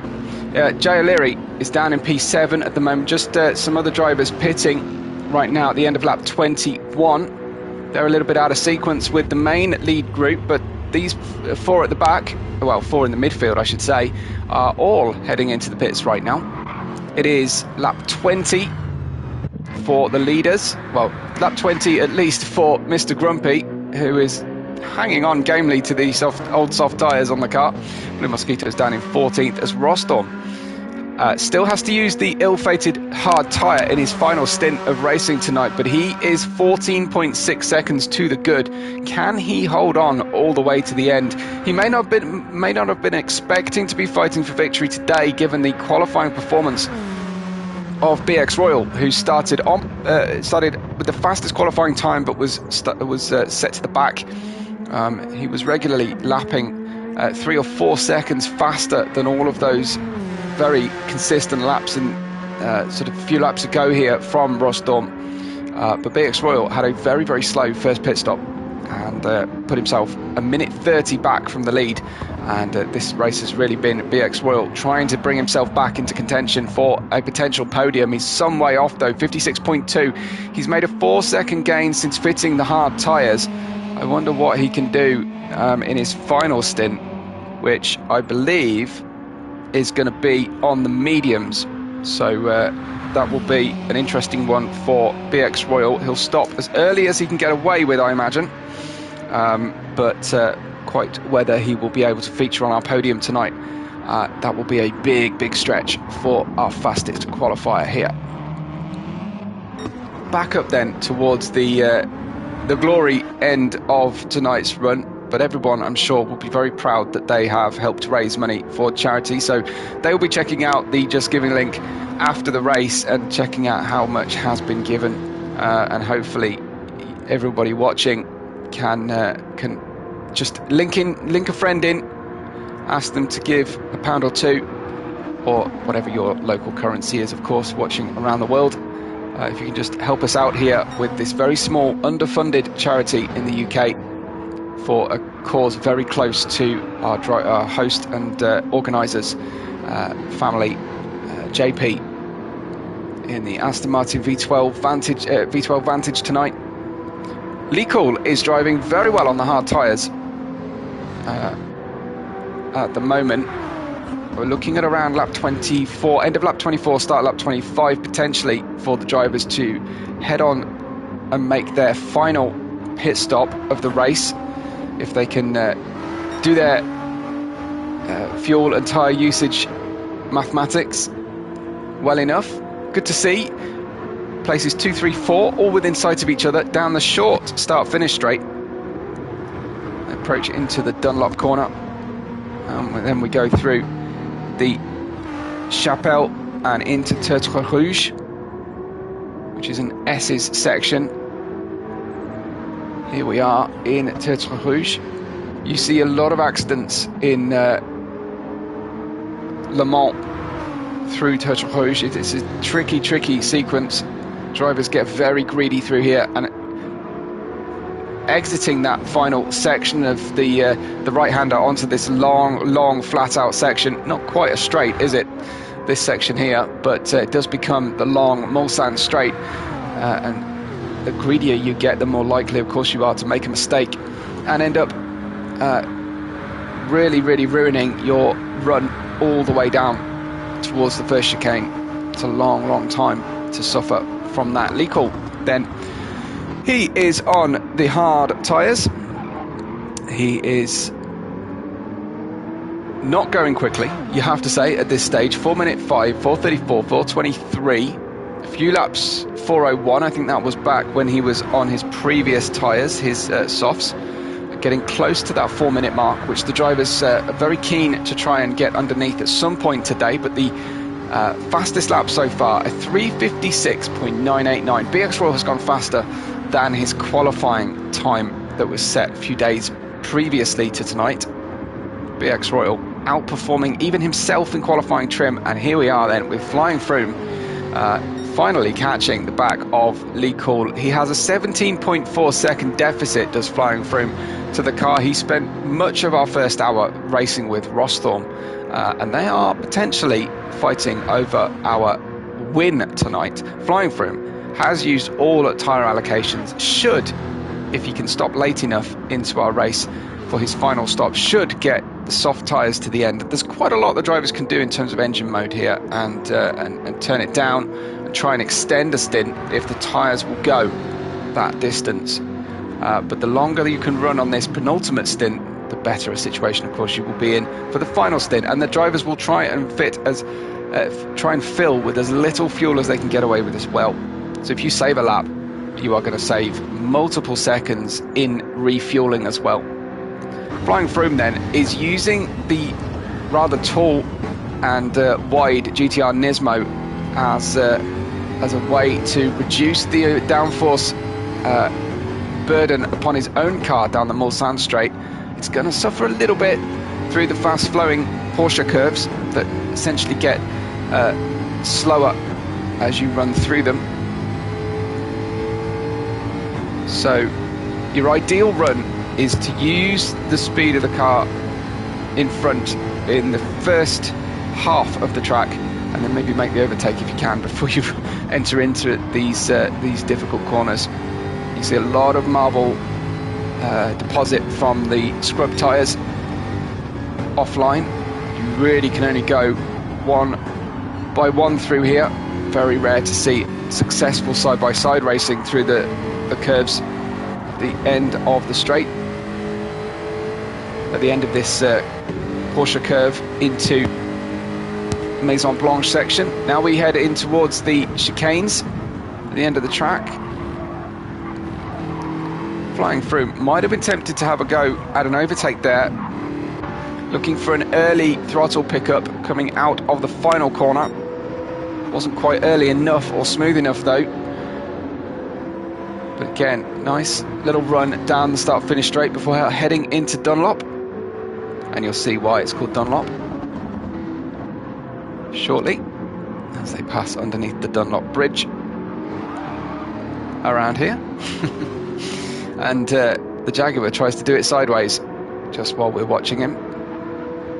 Losing ground a little bit to Rosthorn in the lead of the race, who's working through his fuel allowance.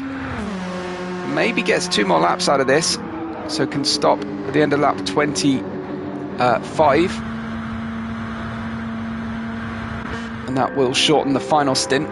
We are into the final 27.5 minutes of our racing.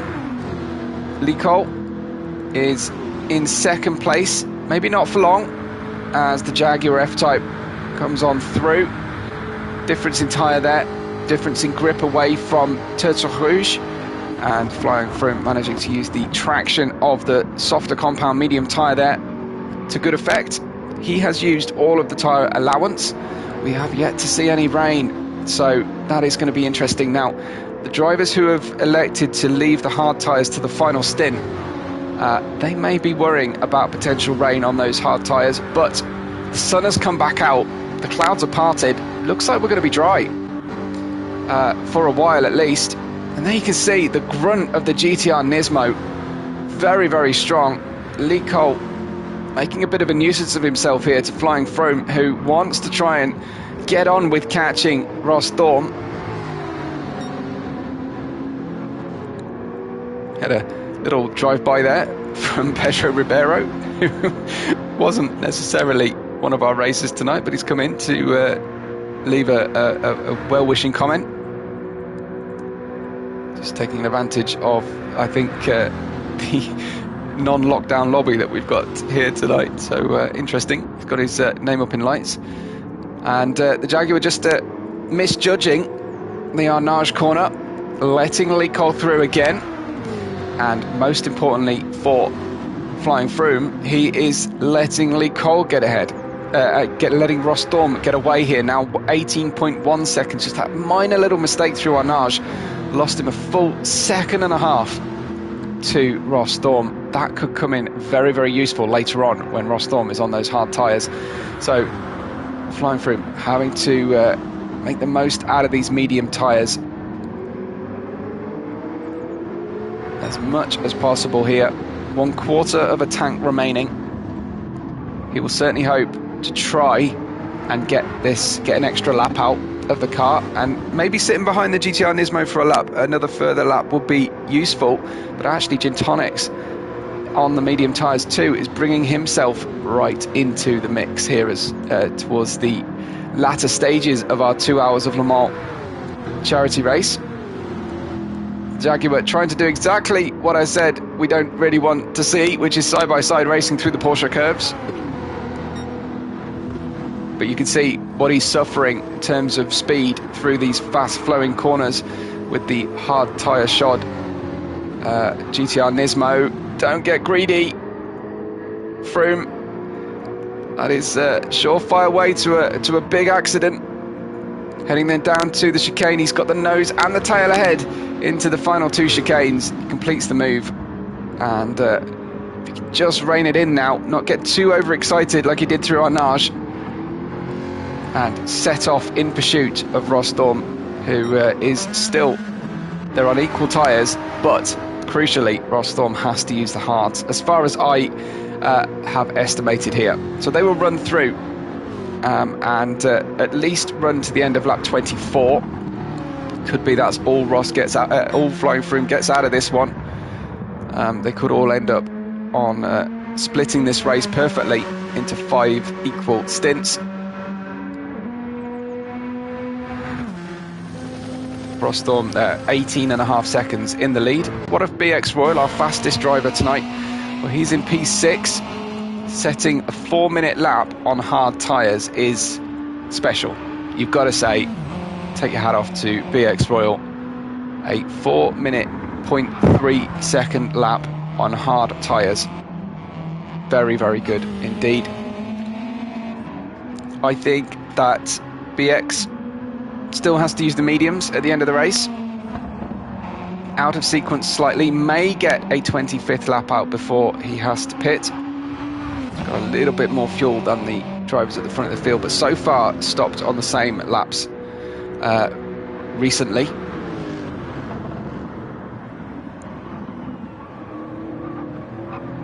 Joe O'Leary down in 7th. 1 minute 22 away from the leader. The leader is starting to get close to catching the tail runner of, I think was it Mosquito, or is it actually Mr. Grumpy now? Seitzer is in 9th. Not really able to do his usual fantastic competitive racing here today in the Corvette C7, but I think still probably enjoying himself quite a lot. He's been on his own quite a bit though through this race, and a 2-hour race does seem very, very long indeed if you are on your own. JP tonight's host and session organizer as well, of course. And it is JP's family for whom we support with this important cause tonight, the fight bladder cancer. And Stuart is still staring at the back of the V12 Vantage. Just can't get that gorgeous McLaren F1 through past the equally but different gorgeous V12 Vantage. Maybe the final stint will be the one that matters for Stuart, but he has spent an awful lot of time stuck behind. Now the wind has changed direction again slightly and headed back towards the south, but it is now incredibly strong. Here is the McLaren F1. He's got the nose ahead and he's picked up a penalty, so he's not going to be able to stay ahead. He finally gets ahead of the Aston Martin. It's got a nice little sparkle in that Gulf Blue F1, but unfortunately he's now got that half-second penalty. So another half lap or so, we now have to pay that. A little bit further back, Blue Mosquito moving forward quite well in this stint in the soft tyres. He was plumb last, he's now up to 12th. Muncon dropping down on this previous stint, but he's fitted soft tyres. He's got quite a job to do now to get this car home without a further pit stop. He's going to have to tiptoe around especially our fast corners. Our leaders in the pits, Rostorm in the pits then at the end of lap 24, right on the money. Looks like Flying Froome is going to do exactly the same thing and head into the pits. He will be, I'm assuming, on soft tyres for the end. Rostorm will have to use hards. Gin Tonic's in, Licol in. Gin Tonic's did pass Licol in the previous stint sequence, and all drivers coming in with just over 20 minutes remaining. P5 is Hurricane, who has barely seen anybody else all race long. After maybe lap 3, it's been very much in no man's land. He stops at the end of lap 24 as well. Can BX Royal do an extra lap? Definitely not. Look at this fuel tank. So he's in 2. All drivers splitting this race perfectly. BX Royal playing it loose and fast with that front wing. And then you can see who have we got fitting tyres to what. Well, tyres don't register just yet. I'm fully expecting Rostorm to be coming out on the hard tyre. There he is, hard tyres. And this is the important one now. Can Flying Froome, on what I'm assuming will be soft tyres for the final 20 minutes of our race, actually get himself back on terms here with Rostorm? 17.6 seconds. That's a big ask in a single 20-minute stint. But you've got to fancy Flying Froome will give it a go. Soft tyres on the car. He's stuck behind the GTR Nismo once again. Surely, though, surely he can clear him quickly, unless they fancy playing kind of an alternating slipstream game to try and close in. And he's already, you can see the soft tyres have heated up. He's already catching Ross at the head of our field. So top 7, just running down the order. Top 7 separated by 51.4 seconds. I don't think BX Royal is going to be able to feature on our podium, despite being clearly the fastest driver in qualifying and in the race today. Just that really troublesome first pit stop for him, costing him a minute 30 at least. P4 is Gin Tonics in the Ford GT. Losing ground here now that he's had to fit the hard tyres, but it's down to Flying Froome, down to Licol. Can they catch Rostorm? They've almost taken half a second in half a lap. I don't think that's going to be enough at the current pace, so Rostorm's going to have to make a mistake, I feel. But the chances of making a mistake will increase the closer these two get to Ross. Licol, come out on soft tyres, hasn't fitted a full tank of fuel, so he's betting on himself here to secure, to get himself to the checkered flag before he runs out of fuel. Flying Froome's added a little bit more margin on the fuel. He'll be slightly lighter. The Jaguar F-Type, a slightly more aerodynamic shape as well. But he has really struggled to pass the GTR Nismo, and now they're on equal and fantastic soft tyres to the end of the race. I fancy Rostorm doesn't look like he will catch and pass any of our back markers today. Here comes Flying Froome then around the outside on the approach towards Indianapolis and making the job stick. He's got a full headwind on the brakes into Indianapolis. That is really going to help, because it is a corner where you can easily make a mistake, but it's going to be a crosswind going on into our Nage here. So leave a little extra margin maybe. Don't push the envelope too much heading into our Nage, and then it's going to be about how well can our drivers navigate these last few laps, because the more penalties they pick up going off track, even half a second costs you more than half a second, because it's half a second off throttle. So while you're off throttle, your rivals are pinned to the bulkhead. It's great to have so many people with us tonight. You're all very welcome, especially those of you who have been able to spare some money to donate to tonight's cause. I'm going to try and get my workplace in to help bolster up the donations today. I'll try and do that this week if possible. The Jaguar F-Type now has closed the gap by 4 seconds since the end of lap 24. So in 2 laps, that's a 4-second gain. 2 seconds a lap is going to be close, and of course extra pressure added onto Rostorm. But at the moment, Flying Froome is bringing Lee Cole with him, and he will not be super impressed by that. He wants to gap Lee Cole, I think, and no longer have to worry about him in his mirrors. Let's ride with him, see how the Jaguar is handling. Lots of carbon fibre on the interior of the Jaguar. This is a really, really important corner. He's using the grass slightly into Tertre Rouge. That's a personal best sector through the first sector for him. Soft tyres. Tyres are at their best. Still plenty of fuel on the car. 3/4 of a tank, so the car will continue to get quicker. Rostorm up ahead.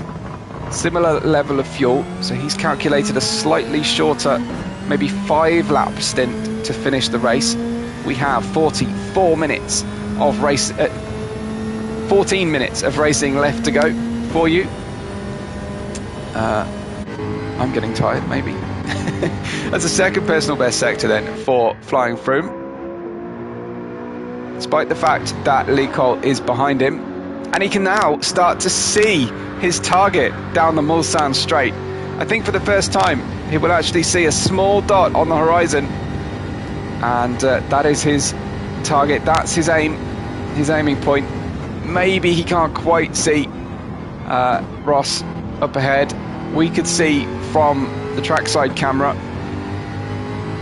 Can we, round this bend, see Ross before he turns down the Mulsanne? Not quite, because of the undulation of the track on the way through. Lee Cole is tucked up right behind the Jaguar, and this is a headache. This is slowing the two of them down, I think, unless they can cooperate really well. Lee Cole takes second place again, but he has every right to battle this one. He's brought himself up from P11 in the qualifying into second place, and is a genuine threat here, Lee Cole, for victory today. These 3 drivers looking likely to share the podium, but it's all about which one is on which step. BX Royal should be here, but he's not. He's down in 6th. P3 is Flying Froome. Make that now, Lee Cole, as Froome goes around the outside and down towards Indianapolis for the 26th time. Just about got back on the racing line. Can they get through Arnage? Wind dropping, but rotating round past the southern direction towards the southeast slightly now. So the car and the track are going to feel different on this lap. for them as the fuel comes off and they get more grip. So the wind changes and the balance is being affected each and every lap. 11.2 seconds the gap then, with 12 minutes on the clock now. So he needs a second for every racing minute in terms of his catching with the hard tyre shod Ross Daum. But if he gets there right at the end, will the Jaguar, will the GTI Nismo have anything left on the soft tyres to fight with? Just when Ross Daum's hard tyres will start to have lost their sheen, so the soft tyre runners will completely lose their available grip through the fast corners. So you've still got to fancy Ross here unless he makes a small trip over the track limits and picks up penalties from here on in. That was a personal best lap from Flying Froome. He's doing everything he possibly can. 9.6 seconds to go to catch and, of course, pass Ross for the victory tonight. Further back then, Gin Tonics had a bit of a stint with these guys, but hasn't been able to do anything on the hard tyres on the final stint. Hurricane, complete on his own in 5th, almost certainly going to be keeping that 5th place. It looks like BX Royal 5 seconds further back. BX on the mediums for Harry Keen's softs. Jay O'Leary then, P7. And Jamie down in 8th, excuse me.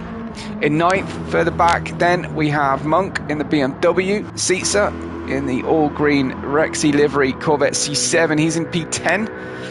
And should be good on those mediums to the end. JP is in 11th place and has gapped the McLaren by a long distance, who is paying his penalty. So is Blue Mosquito behind him in 13th.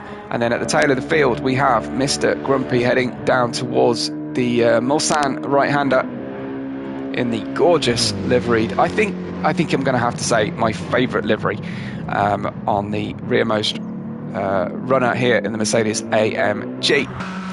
Ross then 8 seconds with 10 minutes remaining on the clock,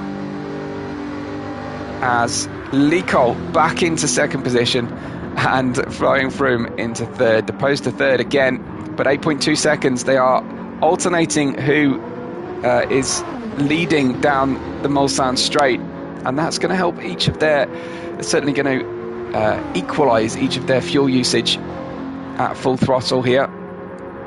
And they really can't afford to be lifting and coasting, because they need everything they've got to try and catch Ross while they've still got some tyres left at the end of the race.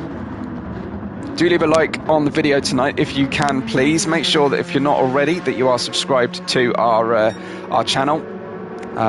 My details are in the description if you like the commentary, and that would be cool if you could drop me a subscribe as well. But I hope you've been enjoying this tonight.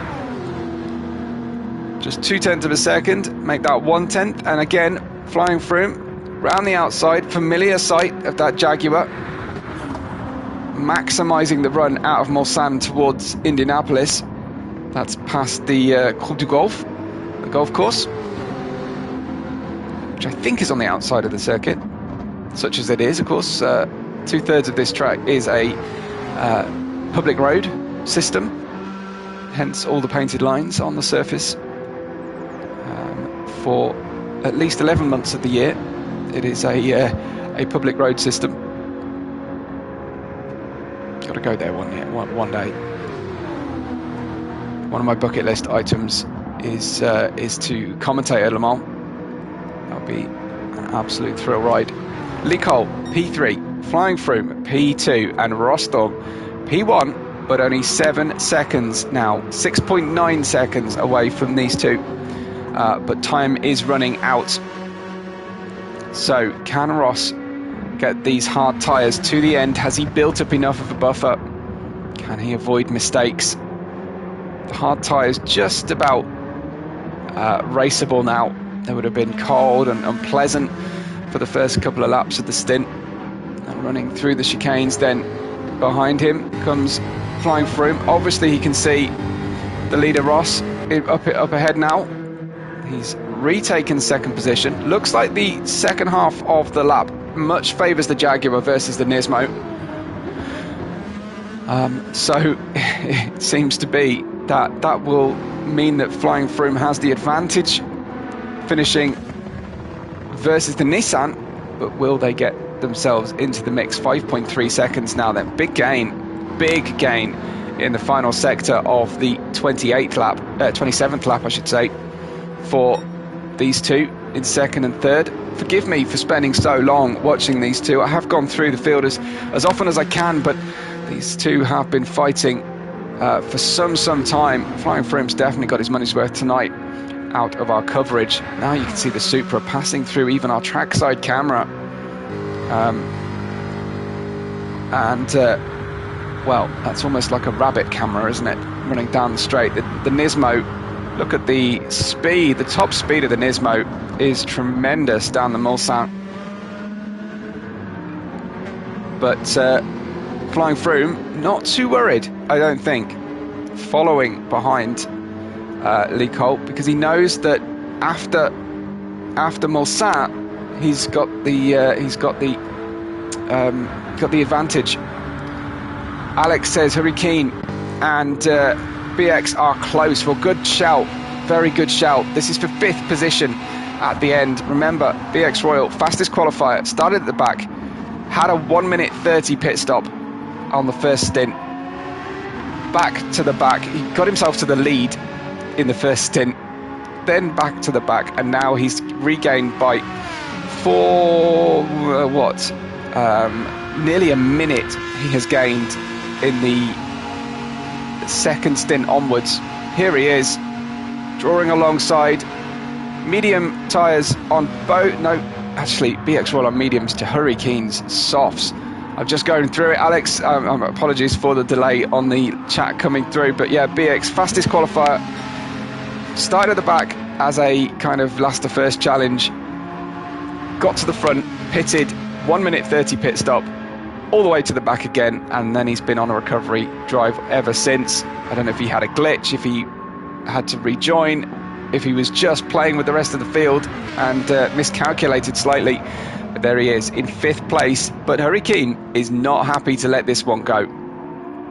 So it's not cut and dried, it's not straightforward here, because the traction out of the corners will definitely be to the advantage of the DBR9 given the soft tyres on the car. But the underlying pace, look how many laps that BX Royal has put in underneath 4 minutes. No other driver could get close in qualifying to the 4-minute mark, and they have been fighting to try and get there.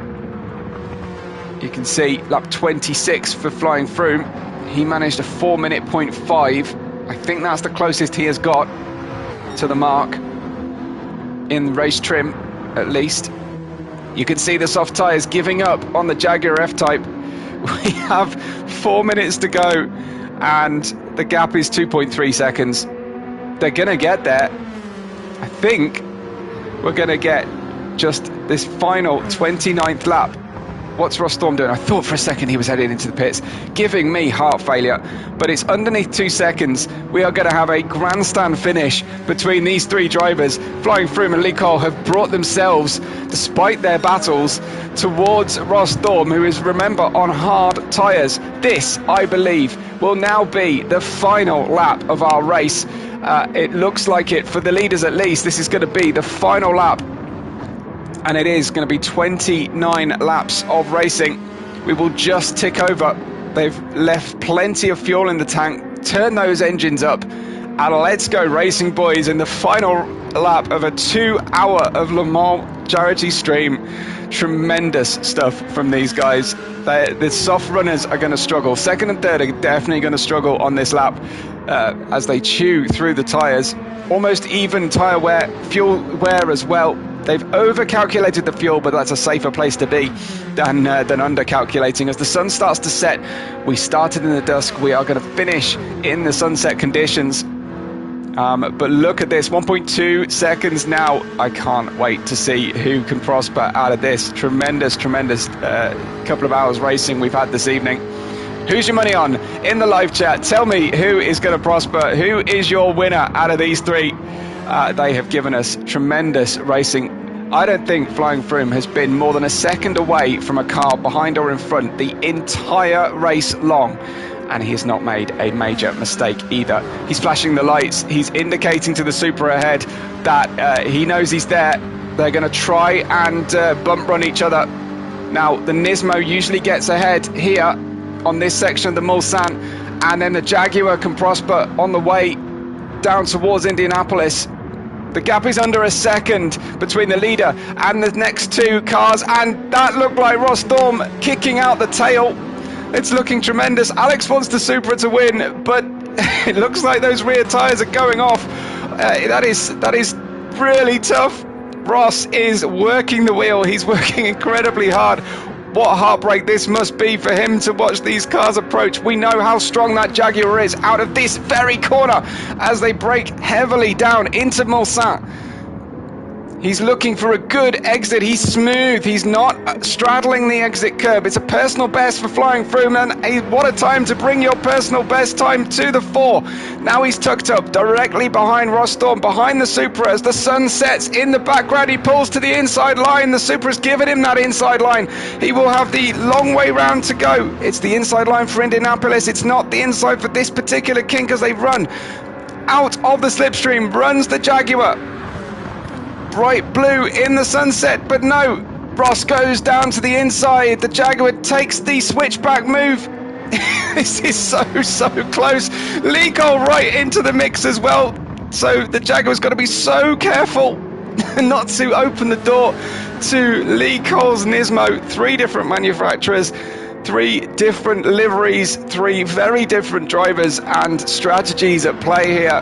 They have had a different approach to racing, but now the Jaguar has everything to do. It's a tough section of the racetrack to make the overtake. Ross knows where he's going to put the car coming up to the chicanes at the end of the track, but can he get through to the chicanes still in the lead? Surely. It is one-way traffic through here, but the Jaguar is nibbling at the rear of the Supra as the Nismo strikes as well. The Jaguar, the meat in a Japanese sandwich at the moment as they run around the Porsche curves. They run down past the Maison Blanche. They're about to go three wide as Flying Froome takes to the inside. How about this for endurance racing? He takes the inside line to the apex and he just makes it to the penultimate chicane. Ross is going to finish third at the end of this race, and Flying Froome takes the win at just a few seconds over the 2 hours. What a finish we had. Flying Froome leads home. Lee Cole and the brave battling Ross Thorn at their very final couple of corners. What a finish from our drivers. Gin Tonics wiggles the car right through the final chicane to bring the Ford GT home on the hard tyres in fourth position. Good racing, good qualifying, exactly where he qualified there. BX Royal home in fifth. I don't think he'll necessarily be pleased, but some of those fast laps were very quick. He beats home Hurricane, who finishes in sixth position after starting very near the back as well, not qualifying today. Jay O'Leary on his own, P7. This one has been fairly lonesome for him after the first few laps. He's going to bring this Lexus home. Not one of the favoured race cars, but he didn't necessarily prosper in the car selection lottery here. Oh, I can't get over that finish. What a tremendous finish we had. Now, if that deserves an extra pound or two to fight bladder cancer, then please follow the link in the description at the end and give generously. P7 goes by way of Jay O'Leary. Jamie will follow him home through the chicanes, and he finishes in eighth. And Jamie qualified. Well, he didn't qualify, I should say, so he started near the back as well. Seitzer, I was expecting a little bit more, and I know I keep saying it, and that's a little bit unfair of me, but he has battled on throughout this race in a difficult, thirsty, tough to handle American muscle Corvette C7 with the Rexy livery, and he's rocking the Fight Bladder Cancer logo on the door as well. It's a beautiful car. It's a beautiful, beautiful livery as well. One of the most iconic liveries of recent years. This one is going to run in the memory. But Seitzer I'm sure happy to finish the race in and bring the car home in 9th in one piece. JP in 10th, and probably the happiest driver outside of the podium, I would say, JP, because we've had a fantastic race, and I'm sure everyone driving today will enjoy rewatching the coverage. Here comes the Blue Mosquito to finish. We're not going to see him cross the line, but what a finish that was. Flying Froome takes it with the official pole position. He didn't actually get the fastest time in qualifying, but he started at the front. And he worked his way back to the front of the race. What a tremendous race. Let's take you through our final finishing order. It is a 2 minute and 43 second race distance for the F-Type Group 3, finishing on a 3:59.7, and I think that was his best lap at the end as well. So they did get underneath 4 minutes, the top three, and I think that was going to be their aim. Lee Cole and Ross Thorne, Gin Tonics and BX Royal with a 3:56.989 fastest lap. Bragging rights, of course, go by way of the WRX driver. Hurricane in 6th, Jay O'Leary in 7th, Jamie in 8th, and I'm not going to get the rest of the order because the host has ended the game. Well, thanks so much, everyone, for watching. A double, triple thanks to everyone who has given generously to our cause tonight. Remember to follow the links in the description. Give us a like, share the video out, and what a fantastic night's racing. We'll see you all next time. We'll see you next year for the same event, but for now, we will catch you on the next race day.